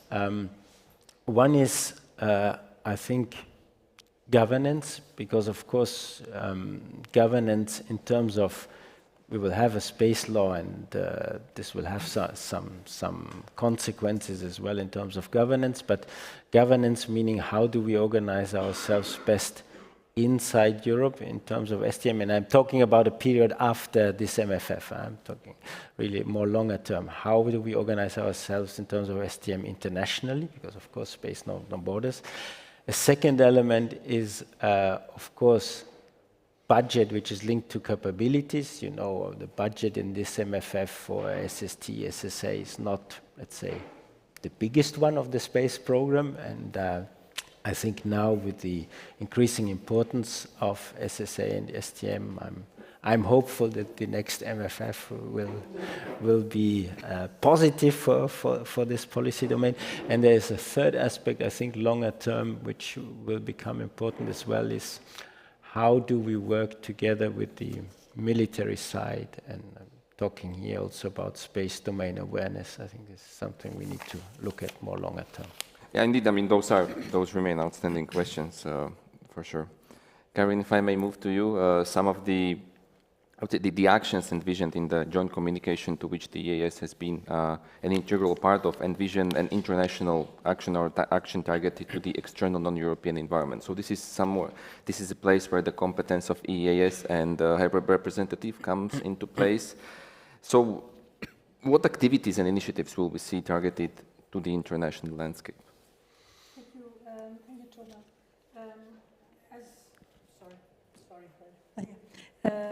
As you rightly said, I mean, a joint communication means that there are competences respectively of the Commission and of the High Representative and of the services of those two, meaning of the Commission services, essentially DG DEFIS and my friend and colleague Christophe, and the EES serving the High Representative, who also is Vice President of the Commission. And the first thing, of course, is the international part. On the international part of this STM approach, I want to say that this is a very important part of it because the traffic, the space traffic, is a global issue and therefore has to be answered by global tools involving everyone. And that's where the EES can play a role. Both on the multilateral and on the bilateral part. It is really a key issue, and we are pairing a pragmatic regional contribution to this global response to STM and an overall long-term ambition for a global cooperation. At multilateral level, STM is a question of safety and sustainability. And this is dealt with by the UNGA Fourth Committee and COPIOS in Vienna. But there are also sectorial multilateral fora, such as the International Telecommunication Committee and Union, and the ICAO, the International Civil Aviation Organization, who have touched upon part of space business or business that is very close to space, for instance, ICAO. Those are the places, the fora in which an action is to be held and is being held for the moment. I'm thinking about COPIOS, for instance. On the bilateral, since the adoption of the joint communication last year, there has been already some discussion with essentially our main partner, a more important partner, which is the US. And we are, seems to be a little, yeah, there it comes back. We have spoken about those things in the space dialogue and the space and security dialogue with our US counterpart last year. It will also be on the agenda of the one we will have in the summer this year. Some other potential partners are also on the agenda for us to have bilaterals with them, together with our colleagues from the Commission. I think, for instance, about the dialogue that we had with Japan last week, where also a space and security part did take place, of which a discussion on STM approaches and essentially the possibility to share and exchange our respective burgeoning capabilities for both and burgeoning services. So the ES will do its part on this global effort with our colleagues from the Commission and of course with our member states colleagues also in the international fora, multilateral also, as I said, in Vienna and other places. It goes without saying that sometimes it feels like those can be different worlds, and the importance of that multilateral engagement, I can only echo that on that front. But maybe one small follow-up question would be on the issue which I think Christophe already alluded to, the gathering of STM requirements in Europe. This is also something where EAS has a mandate to act. Can you maybe share the next steps on that front? Yes, as Christophe was indicating, there has been some tremendous progress on the mechanism to gather the requirements, both civil and military requirements. You would ask, yeah, why military requirements? Well, the military satellites are subject of observation, if I may say so, for the STM as well as the civil satellites. But they might have some specific requirements. So it is important to have their own requirements also. And on this matter, we are helped by our colleagues from EDA, from the European Defence Agency, bringing their expertise in gathering the requirements of the member states' military community on the matter. And that is the reason why the EES is together with the GDEFI, so the Service of the High Representative, together with the Service of the Commission, co-chairing this expert group that will gather the various requirements of the different communities. Thank you, Karin. I will maybe move on to the capability dimension. Pascal, this is where you come into play, and the EU-SST partnership comes into play. And I mean, one of the big milestones that we have seen at the end of last year was the expansion of the membership base of the EU Space Surveillance and Tracking Partnership. So what does this expansion to 15 EU member states means for the European cooperation in this field? Good morning, everyone, and thank you very much, Thomas, for your invitation. It's always a pleasure to attend the European Space Conference. To update you on SST, this topic has raised an increasing political awareness, I think, for the member states. And as you mentioned, indeed, we are right now expanding towards a partnership. It has been presented by Christophe, of 15 member states of the European Union. And I have to list all of them today. So in addition, yeah, exactly. That's the issue. So in addition to France, Germany, Italy, Poland, Portugal, Romania, and Spain, so 7 member states in the previous consortium, we have right now 8 new members: Austria, the Czech Republic, Denmark, Finland, Greece, Latvia, the Netherlands, and Sweden. 15 member states. We are very happy to cooperate together. The expansion of this European cooperation is a very positive signal in Europe. It's a signal that there's a high political awareness today on the need to achieve strategic autonomy on SSA and STM in Europe. But it is also a very good signal. It indicates that the member states, those member states in the partnership, are investing more and more at national level on SSA capabilities.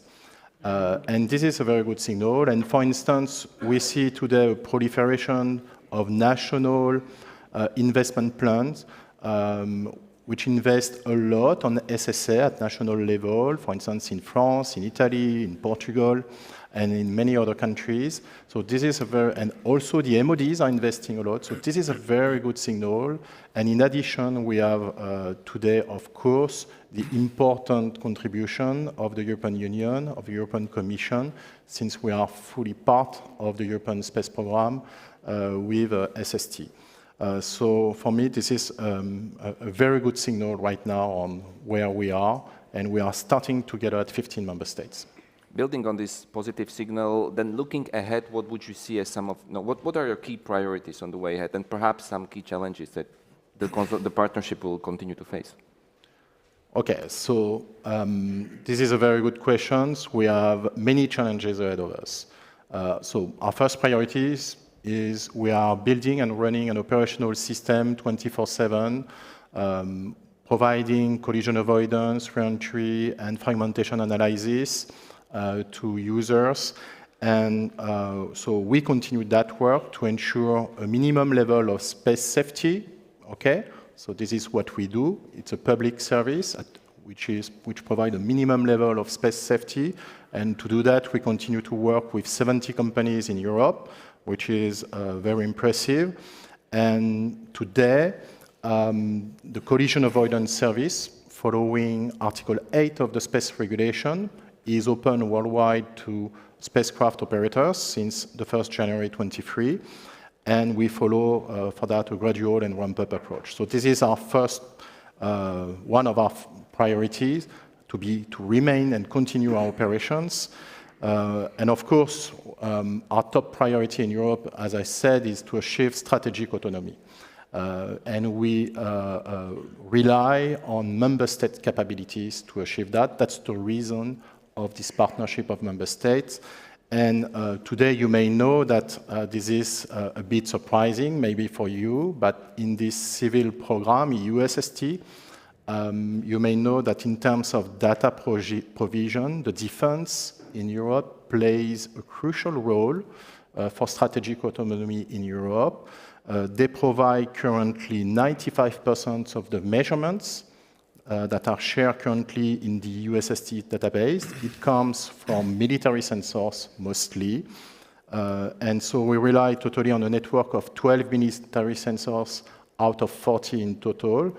And so this is an important contribution from the MODs to a civil program. So we need to be aware of the current situation, of where we are right now. And then in terms, we have another priority.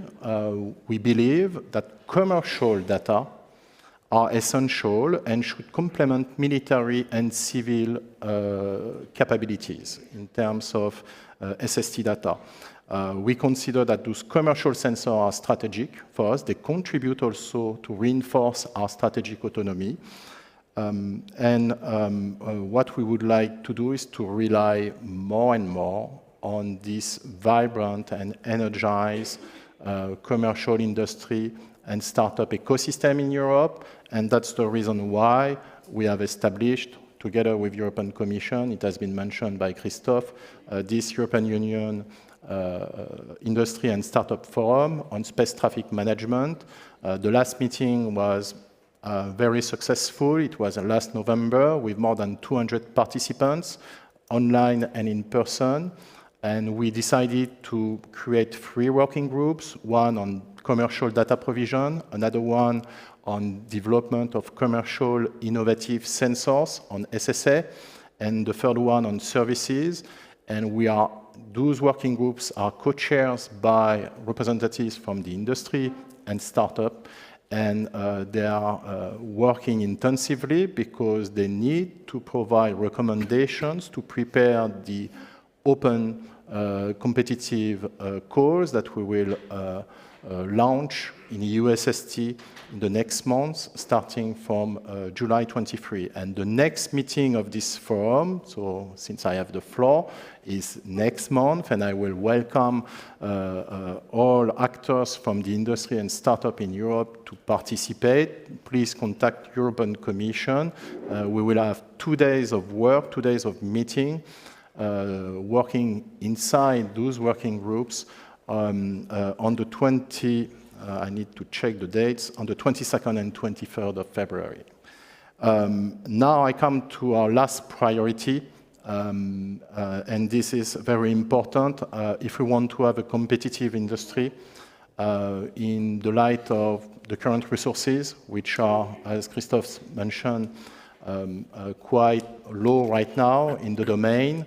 We need to be smart. We are lacking budget, and so we need to be smart and exploit synergies at maximum between civil and defense. And in particular between the civil European Union Space Programme for USST and with the European Defence Fund. This is a strategic move. If the European Defence Fund intends to invest more and more on SSA military capabilities that will be owned by the member states, this is very positive, and I see here a very virtuous circle that we should promote together, because on the one hand we have the civil program with the USST investing, supporting the development of commercial sensors and member state sensors. And on the other hand, we will have the European Defence Fund developing, supporting military sensors.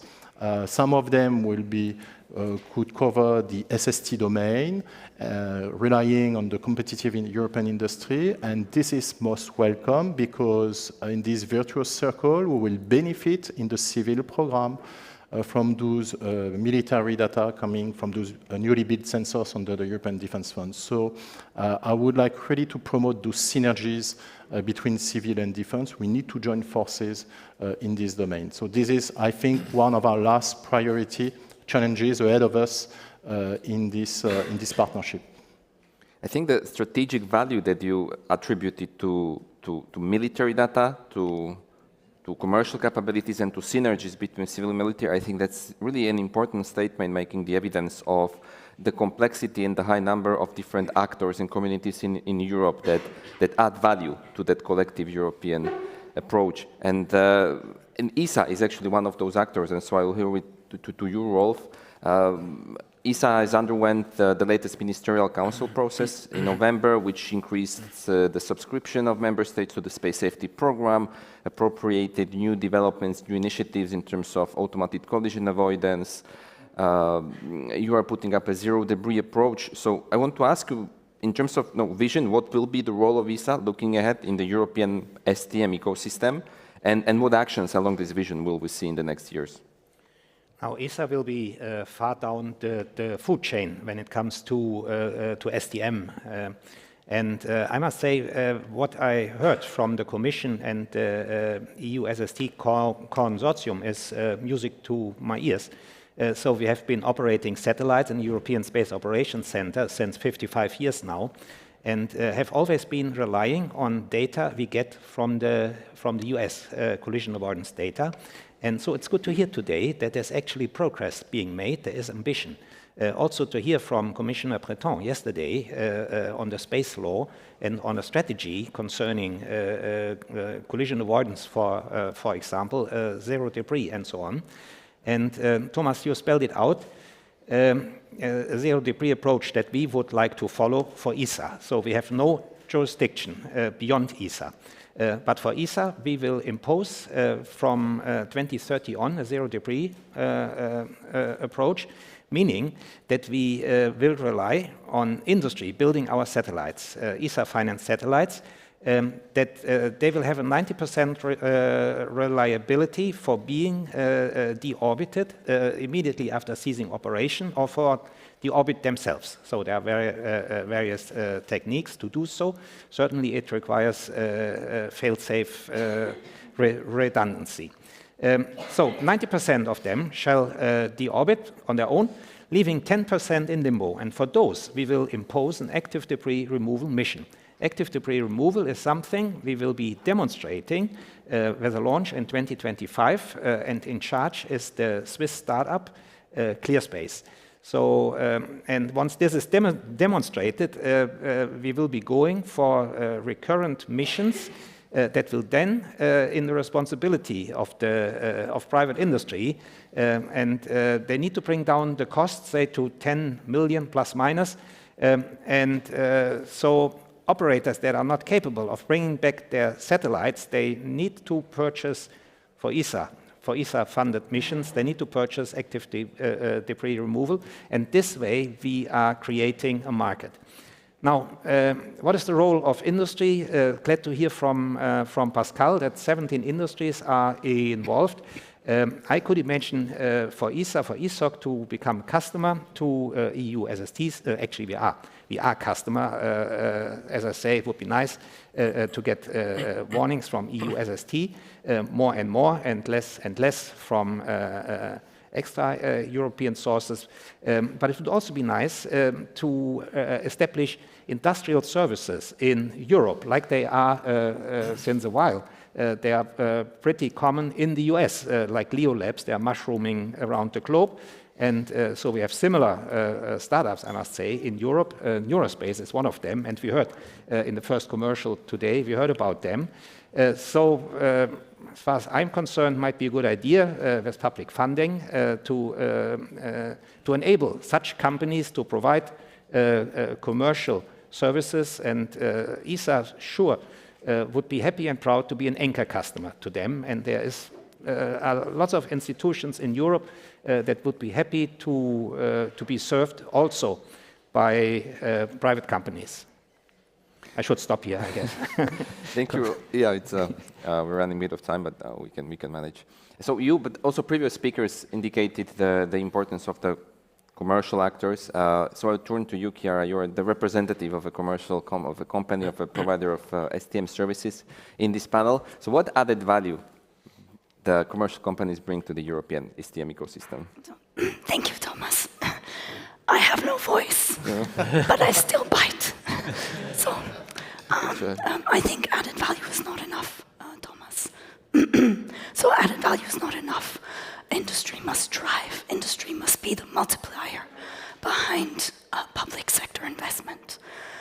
There will be no ecosystem if we do not have private companies involved.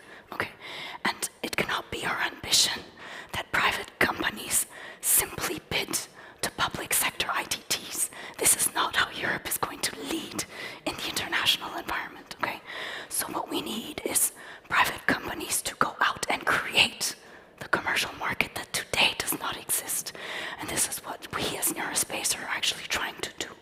Okay, to take the basis of what ESA's doing, what USST together with the Commission is doing, create on that a world where private investment brings out more, where we compete and where we win vis-a-vis players around the globe. Now, one example I'd like to bring to the table is an announcement that Neurospace made just some weeks ago, where we're partnering with Endurosat, with Yenai, where there's going to be a mission, by the way, launched by a micro launcher, so it's new space at its best. And what we're going to do is we're going to have a propulsion company demonstrating a subsystem which is STM capable. So we see STM becoming also part of the entire value chain, which I think is a fantastic message. 3 years ago, we were talking about it. Today, it's becoming something so real for operators, for satellite manufacturers, for subsystem providers, for everyone. So Unite to demonstrate a propulsion system which is STM capable. Endurosat to demonstrate that space sustainability is something that they take at heart to secure the business case of their customers, and for us, Neurospace, to further our capabilities. And who's paying for it? We are paying for it, okay?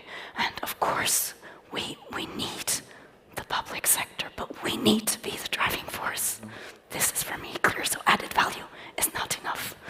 And as Rolf was saying, just to, we need the public sector also to be an anchor customer and to provide this minimum service. One of the things that I'm going to bring up at the next meeting with USST is that as Neurospace, I want to stop relying on CDMs coming from the US. Today, this is what we ingest to be able to provide services to our customers. I want to ingest CDMs coming from USST. So, what other things that would be that maybe the private sector would like to see from the public sector? What I mean here is that we often, maybe the discussion often brings some of the examples of public support from the US. Are there any best practices that maybe we can use, duplicate, replicate? Would you prefer another approach? Well, I have to say that the dedication of the US to sovereignty and to the whole topic is certainly something which I've always appreciated. And it's very nice to see that, let's say, Europe is stepping up. As Pascal was saying, of course, our resources are limited. But this doesn't mean that we can't be leaders. I'm convinced that resources is not what necessarily drives the world. We can be thought leaders and we can organize ourselves in a better way. So looking to the US is important. But we don't have to do things like the US. I think anchor tenancy is important for two reasons. One, certainly because recurring revenue is what counts for companies and startups, especially for startups, right? And second, because when a public sector is an anchor tenant, investors are more likely to look into their pockets and take money out of their pockets. And again, this is what we need. We need a multiplier. We need private investments to come in. And therefore, the public sector role is not just to be the base and help us innovate, but also to be that anchor customer so that we can actually create the market that we all know that we need and is on the verge of happening. And again, sorry for my voice. Thank you, Chiara. So the final perspective that we have in the panel will come from you, Antonio. So you bring the voice of the European space research or space R&I establishments. We discussed a lot about the need for better capabilities. That implies new technology development. So what, in your view, would be those core, let's say, principles for a successful technology development in this field? Well, we as a research center, I here represent ESRE, that is the European Association of Research Center, own governmental and non-profit. So we are the place where breakthrough solution can be brought up, and we have the facility where tests can be done. We are studying a lot of things that has been mentioned before, data augmentation devices, propulsion for the orbiting, or passivation, reactivation in case of passivation is not a good solution. And we are also on other kind of stuff. For instance, that is something that has been studied but is not yet engaged by the industries. That is, for instance, very low Earth orbit. That is something that is more sustainable. Is not there is not much traffic, not at all, but has some problem, technical problem. the fast decline, the need for constellation, and of course the duration very short. So in order of a research, our research center can focus on studying new technology and innovation that can both help to industries. In the last secure connectivity regulation is clearly written that research and development must help private investment, and we can drive this research with our facilities, with our researcher, and with our capabilities. We've heard some indications that we will possibly, maybe likely, see some developments on the regulatory front, and I assume this is also a topic which, for the R&D community, is interesting. And there is always a link between the technical development and regulatory developments. How does the European space R&D community see these potential new regulatory developments? What would you consider as perhaps the important elements that should be taken into consideration in these processes? I think regulation is very important. It's very important to coordinate regulation. At the moment, we have national regulations, EU regulation, codes of conduct, standards, and it's something that brought problems. Of course, a research center is a place where we can not only help supporting to establish time in which some new achievement can be done, and also where we can support the stakeholders in a neutral way, regulators, to establish this kind of stuff. Of course, as everyone knows, the regulation is something that can help competitiveness, but also can obstacle competitiveness. So it must be done looking also what the other actors do. Thank you for sharing those views. And unfortunately, we have run out of time, so I would like to invite the audience for a round of applause for our speakers, and with that, we will close the panel. Thank you. Thank you to everyone.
Thank you. We're ready to start. So, first of all, I would like to thank everyone for joining us today in this final panel in what has been, in my opinion, a fantastic 15th edition of the European Space Conference.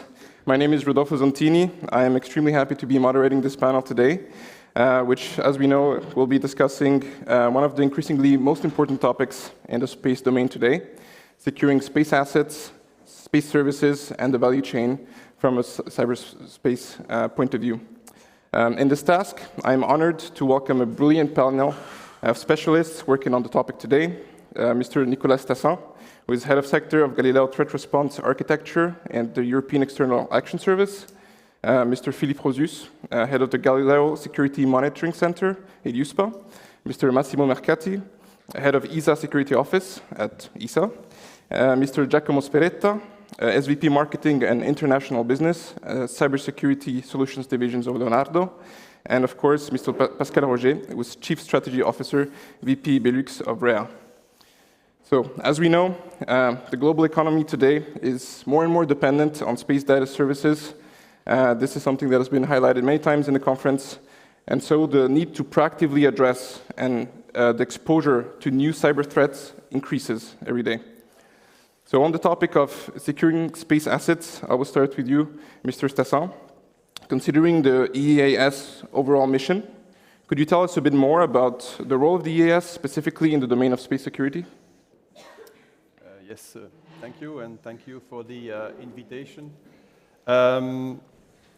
You've been hearing yesterday already the High Representative, Joseph Borrell, so he's also the head of the European External Action Service. And I'm from the Space Division, so we are supporting him in about the space matters.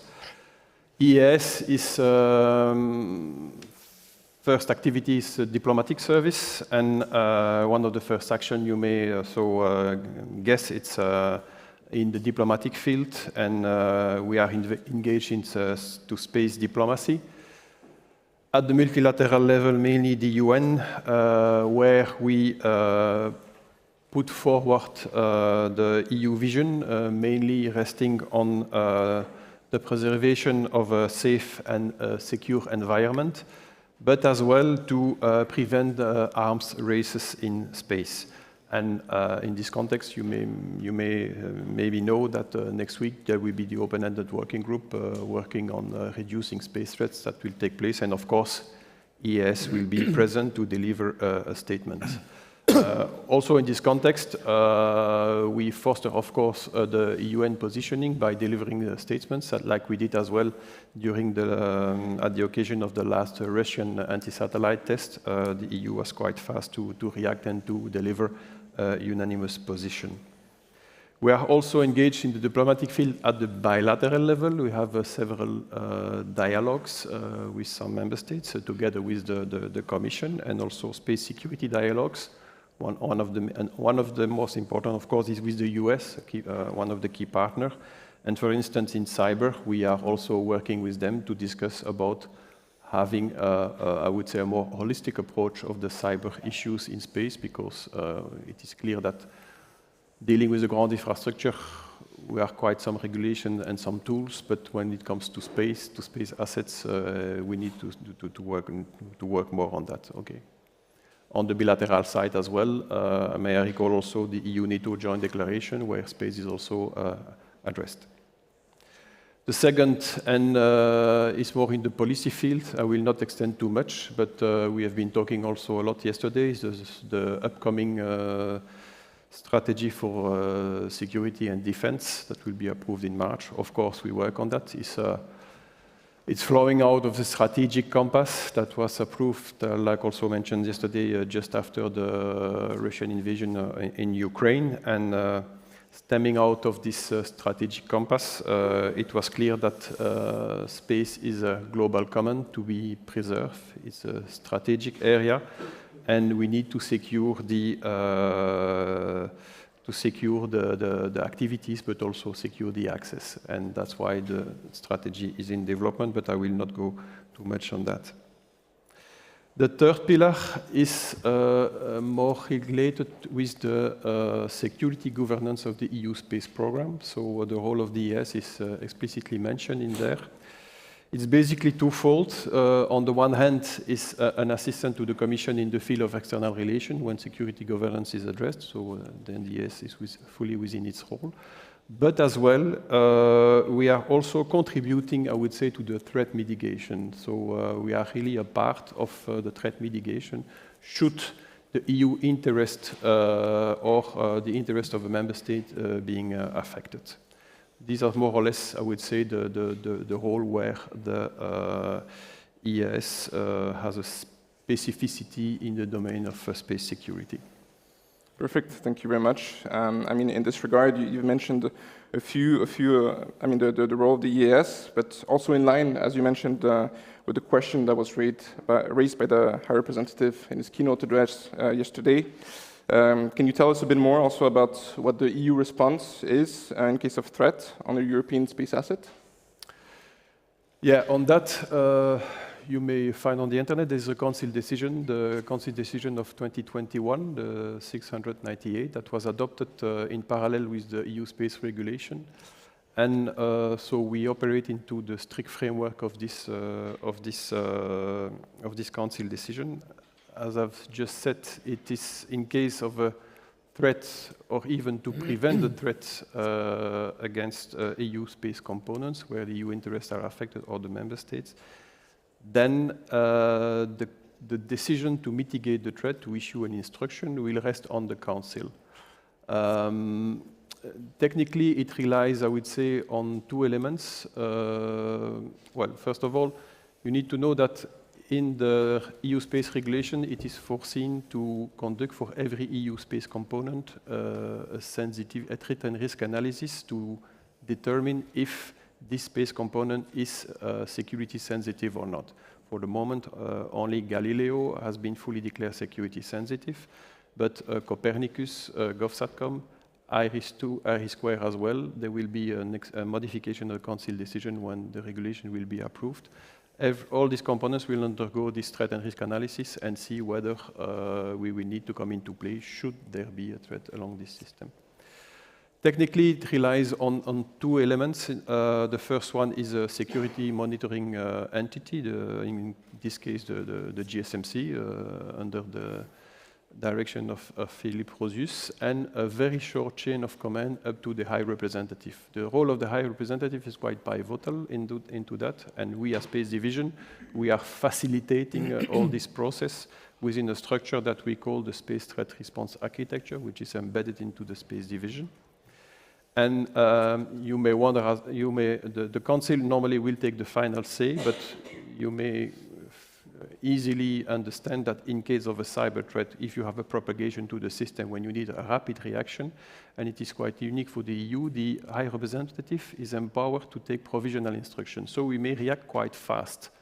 So once we are notified, once we receive an assessment from the security monitor entity, the GSMC, we made an evaluation, and directly the High Representative is empowered to issue a provisional instruction that will be validated a posteriori by the Council or not.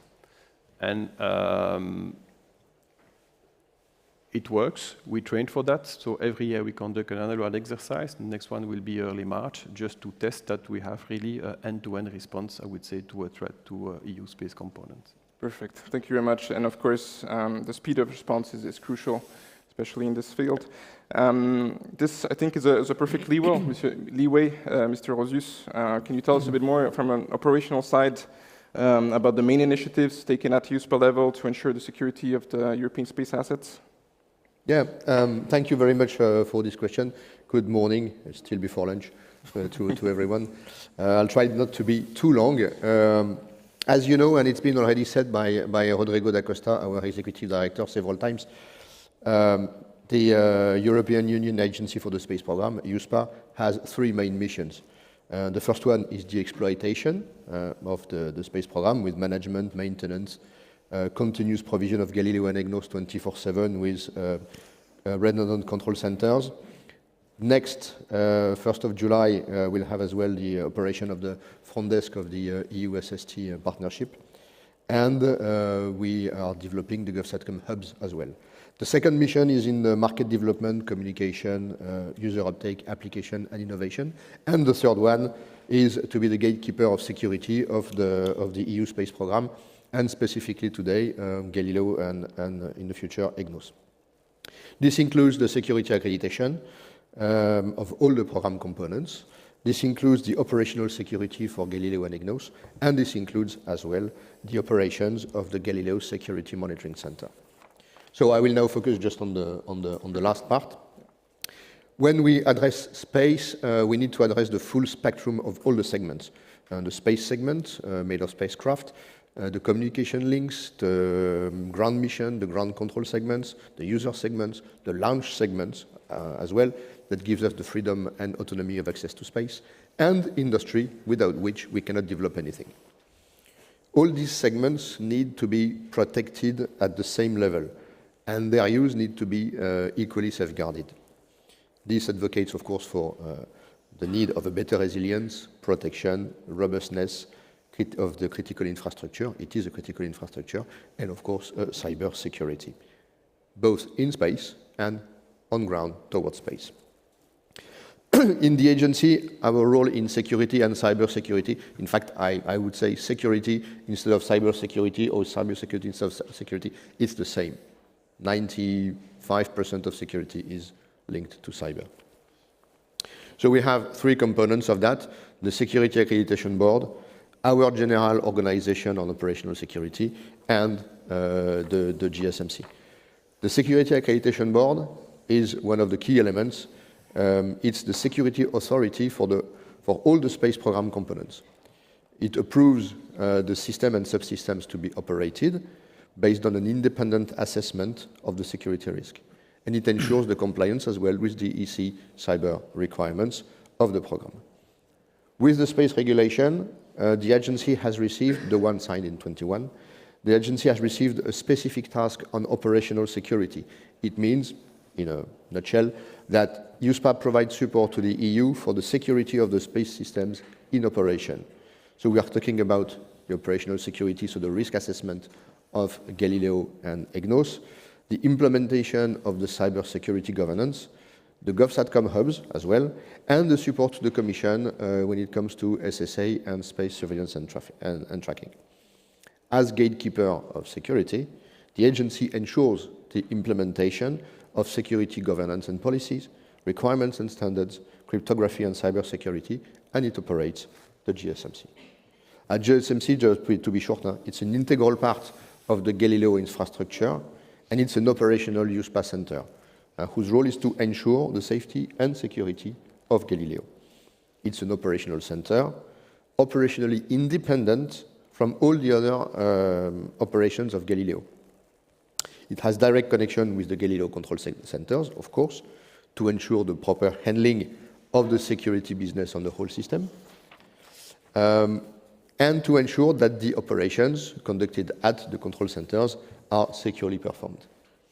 It has also direct reporting connections with the European Commission, with the External Action Service, with ESA, and with the member states, anytime they are directly concerned with security and cyber security.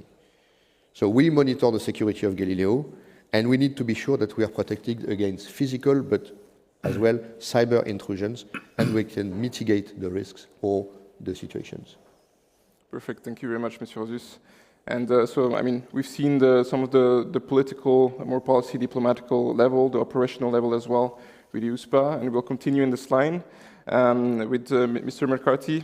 So, in the same line, regarding cybersecurity of European space assets, can you dive a little bit deeper into the strategies that have been put in place by ESA, in cooperation, of course, with the public institutions and the members of the industry in order to face the considerable challenges that we have? So thank you. Good morning to everybody, also from my side. Let's start to say and to confirm that security is one of the key pillars for the European Space Agency. It cannot be different because ESA at the end is the one that with the industry, with our space agency, in collaboration with the European Commission, is the one developing the asset for space and from space.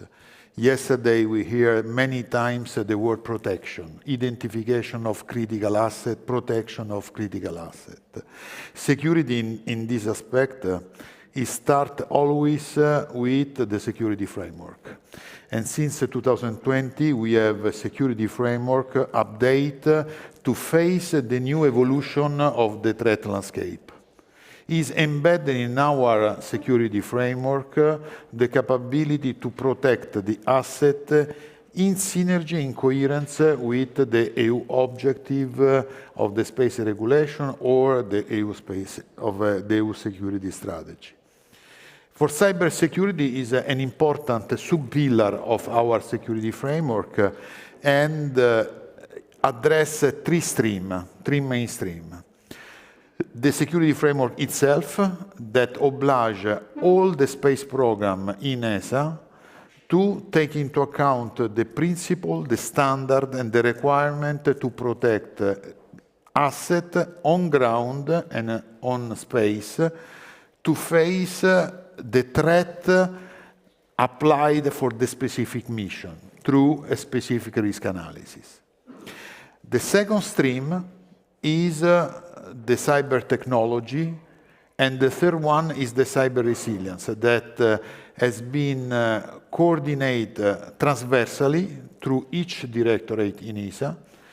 And in terms of cyber resilience, ESA is, since 2020, we are carrying on a distributed centralized strategy, which see key programs like the CSOC, the SCOE, and in the future, the quantum verification platform, to play a key role from ESEC, but distributed also in ESRIN, in ESOC, in the future also in Spain, and I hope in France, in order to create a unique cloud synergy together with the member state, to the National Security Agency, to cope with the potential threat affecting the space and the ground. The CSOC is a unique capability today in Europe, able to monitor threat and vulnerability from ground and from space. SCOE will have the capability to modeling any space program and to verify and validate operation and requirement. And Quantum verification platform will have the capability for the first time to ensure the robustness of the technology applied in space. Everything with some good news, unified, and the capability to bring cyber not only locally, where the instrument, the system will be deployed, but also locally where is needed. Because we have created the CPOP, the Cyber Portable Operational Platform, that will unify all this capability, and in remote, the member state or the user X, Y, and Z will have the capability to use our cyber in their premise. So it's the delocalization of the function. In this way, together with the stream of technology, always addressing the up-to-date capability to protect signal in space, the payload, the platform. So you see concrete fact. Altogether, this is our answer to really the threat that is in front of us, not only today, but on the next 5 years, for which the ESA Security Office, but the strategy department of ESA, is permanently analyzing the situation in order to carry on project today to de-risk the future. And we are doing this with industry, with Commission, and with our partners. Perfect. That's a very comprehensive answer, Mr. Mercati. Thank you very much. And I think we've mentioned a really important point as well, which is that of technology. Of course, to secure space assets, cybersecurity technology is extremely important. And one of the key technologies I think that you've mentioned is quantum. So you've mentioned the quantum verification platform. I know, Mr. Roger, so quantum infrastructures have been mentioned. And how important do you think it is for Europe to lead in the development of these key technologies, such as quantum key distribution for securing these assets? And can you tell us more a bit about what RIA is doing in this field? Yeah, sure. Well, in the very important point already, which is a very good news, confirmed also in this conference, is that Europe has taken the lead in developing and deploying quantum infrastructures and space segment. And IRIS² is going to carry EuroQCI, which is really going to position Europe at the edge of quantum technology. Those investments are massive investment in terms of space segment infrastructures to distribute quantum keys. The approach that we have been taking at RIA level is to understand how concretely quantum key can be applied to secure existing business applications.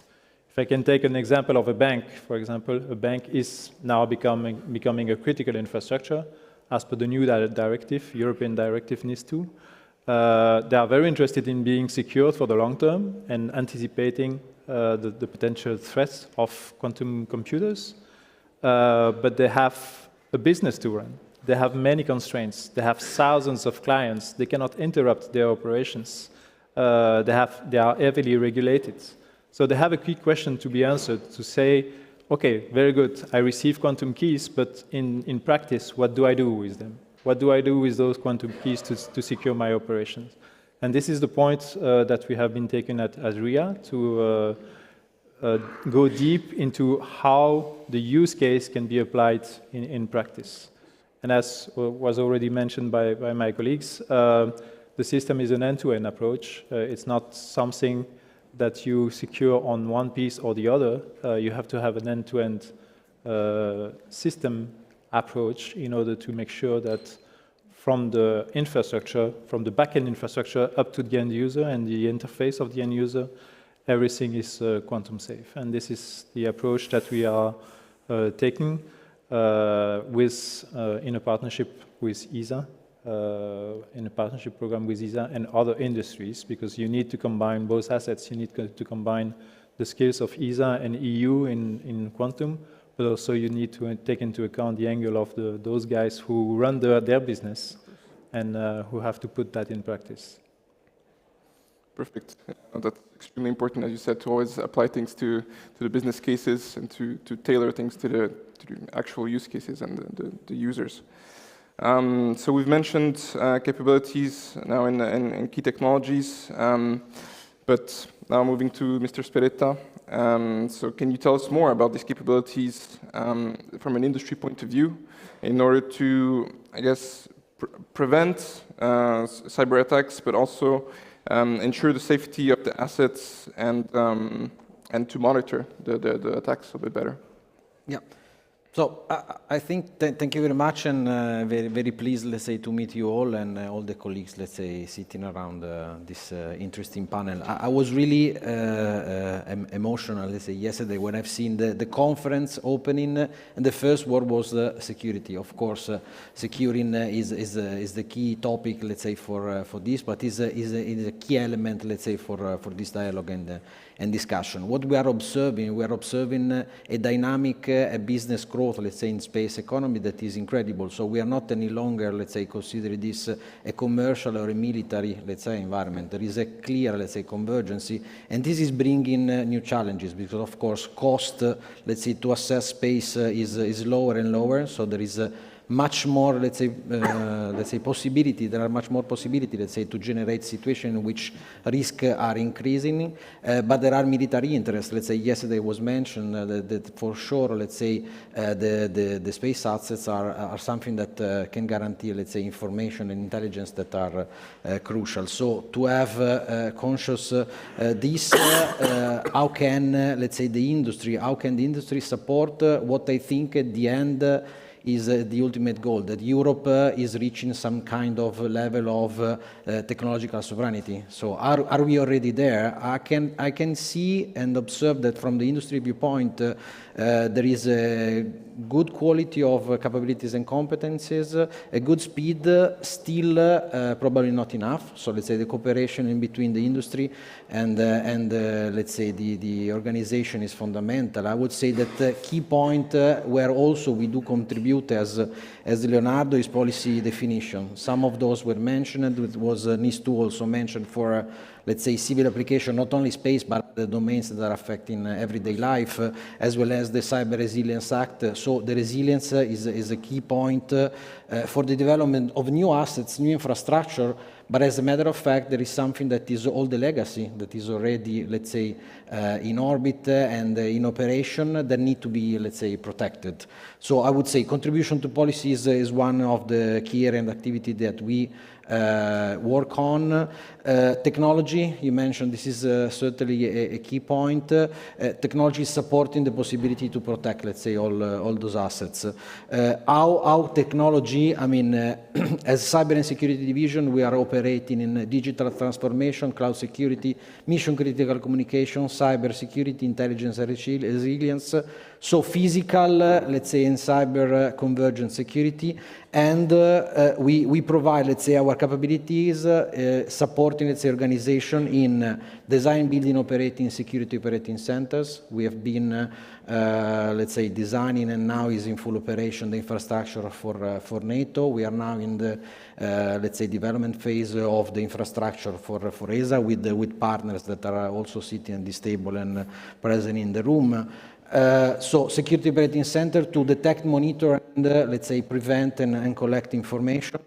Intelligence platform, so platform that allow the possibility to detect and collect information in advance, to anticipate possible, let's say, threat risk, and to minimize the not availability or, let's say, failure of systems. So cyber threat intelligence capability that we provide in and cyber information superiority. So something more, let's say, the possibility to use information as an advantage for the operation that are at the service of the, let's say, of the community, but also in support to the military. Last but not least, I think I would mention innovation. Quantum was mentioned by Pascal. Quantum is certainly, let's say, a hot topic, let's say a topic of the new frontier. We have been involved also in the EuroQCI. As Leonardo, we are the security designer of the infrastructure of this infrastructure. Innovation, who is leading the innovation and who is, let's say, providing, let's say, the gap filling for the European sovereignty I mentioned before. I think this is the point of the cooperation of public-private organizations. So for sure, policymaker, the big industry that is dealing with the internal, let's say, development innovation. But as we see, innovation is coming from different sources, different organizations, different maybe startups. So what is the role of the industry in this frame? Is to support those, let's say, partners, this, let's say, very fragmented supply chain of small startup research institute, and to frame them in a global, let's say, cooperating framework where they can, let's say, provide their capabilities, but following some certain, let's say, security norms and policies. We mentioned resilience. Resilience is crucial, let's say, also in terms of defining, let's say, all the proper, let's say, aspect of implementation.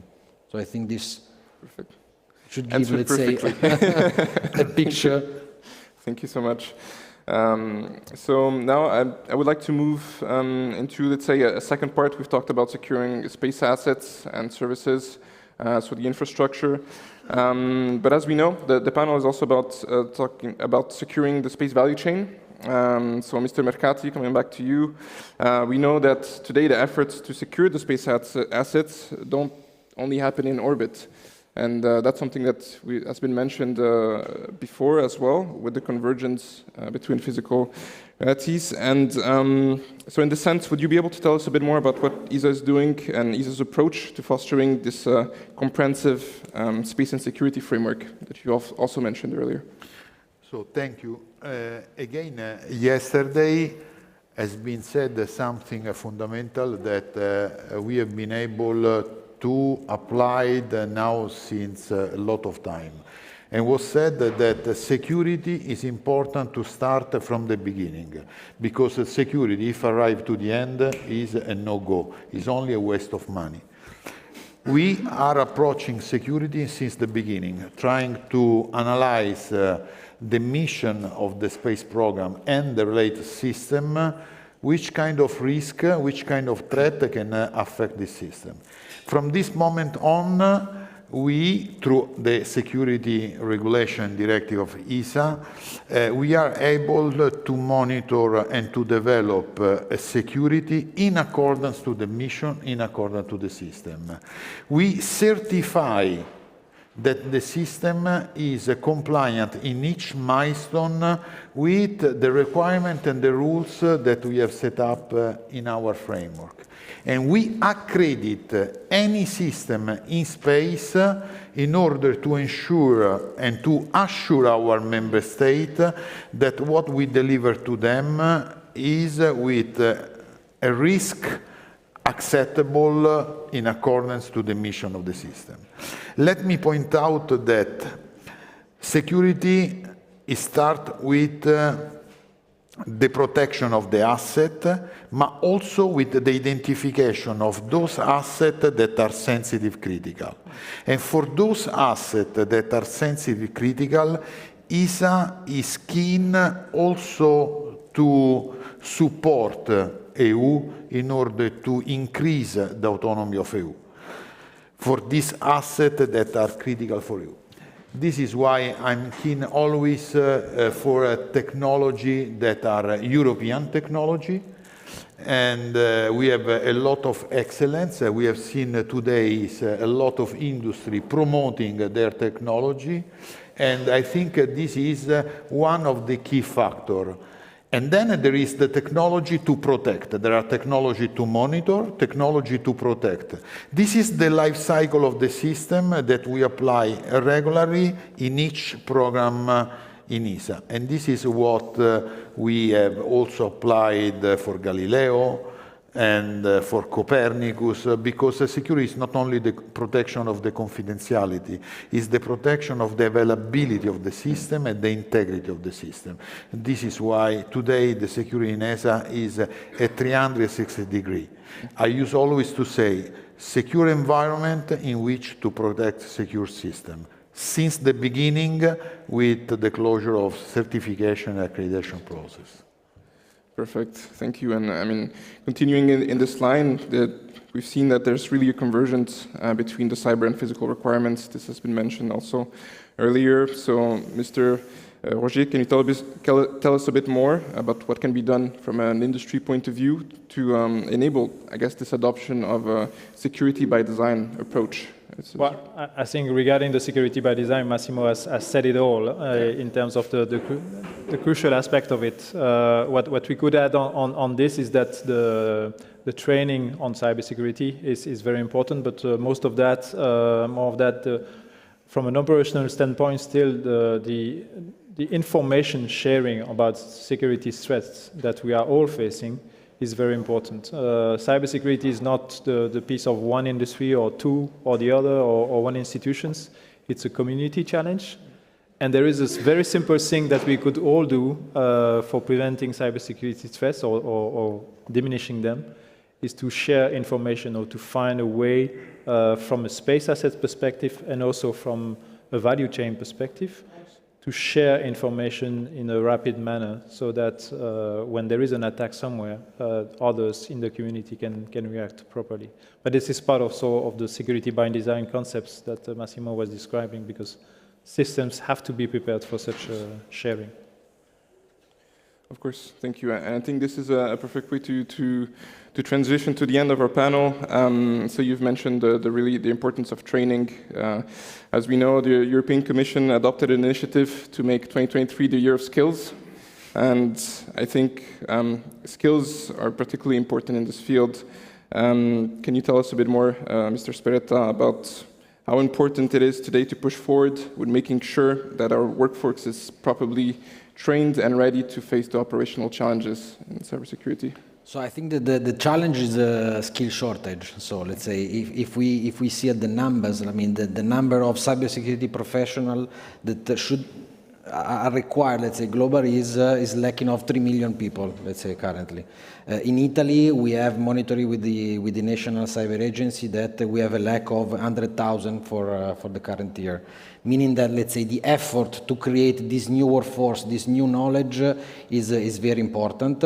I think that the concept of information sharing, but of the ecosystem is fundamental, because to reach this kind of impact cannot be done by an industry alone. I think that, let's say, is very important also, let's say, to deliver, let's say, cyber and security skills and capability in the specific domains. I just give an example of what we do, for example, on ourselves. Let's say, being in aerospace and defense and security organization, as a security part, we provide, let's say, cyber security applied, let's say, to domain, helicopters, avionics, military systems. So this is the way in which we believe, let's say, you create really the knowledge of applied, let's say, cyber capability. Cyber capability cannot be, let's say, created just on class training or, let's say, traditional training activity or class, whatever, but you need to experience. The people really need to manage real infrastructure that they have to protect. Of course, you cannot really do it in the real environment, because the cost and the possibility to perform in such a way is not possible. So the technology need to be implied for this kind of challenge. So cyber range technologies that, for example, we adopt are creating and emulating a real digital twin of physical assets, IT, OT infrastructure, or even, let's say, more complex, let's say, object, where there is an experience, an immersive training where you have challenges that are created with artificial intelligence, taking the threats from the IOC coming from the security operating center, and then generating attacks defense experiences with the people in this kind of environment. Just to complete, as Leonardo, because we believe this is really a key point for the future, we launched in 2022 a project, and we opened a Cyber and Security Academy. And so we are trying to generate, through this project, let's say, a cooperation environment to facilitate an ecosystem of cooperation to create this process of fostering the security culture. Perfect. I think that's the time, all the time we have today. Thank you very much again to the panel. This has been a great honor for me to moderate this. Please a round of applause for everyone. Thanks. Thank you.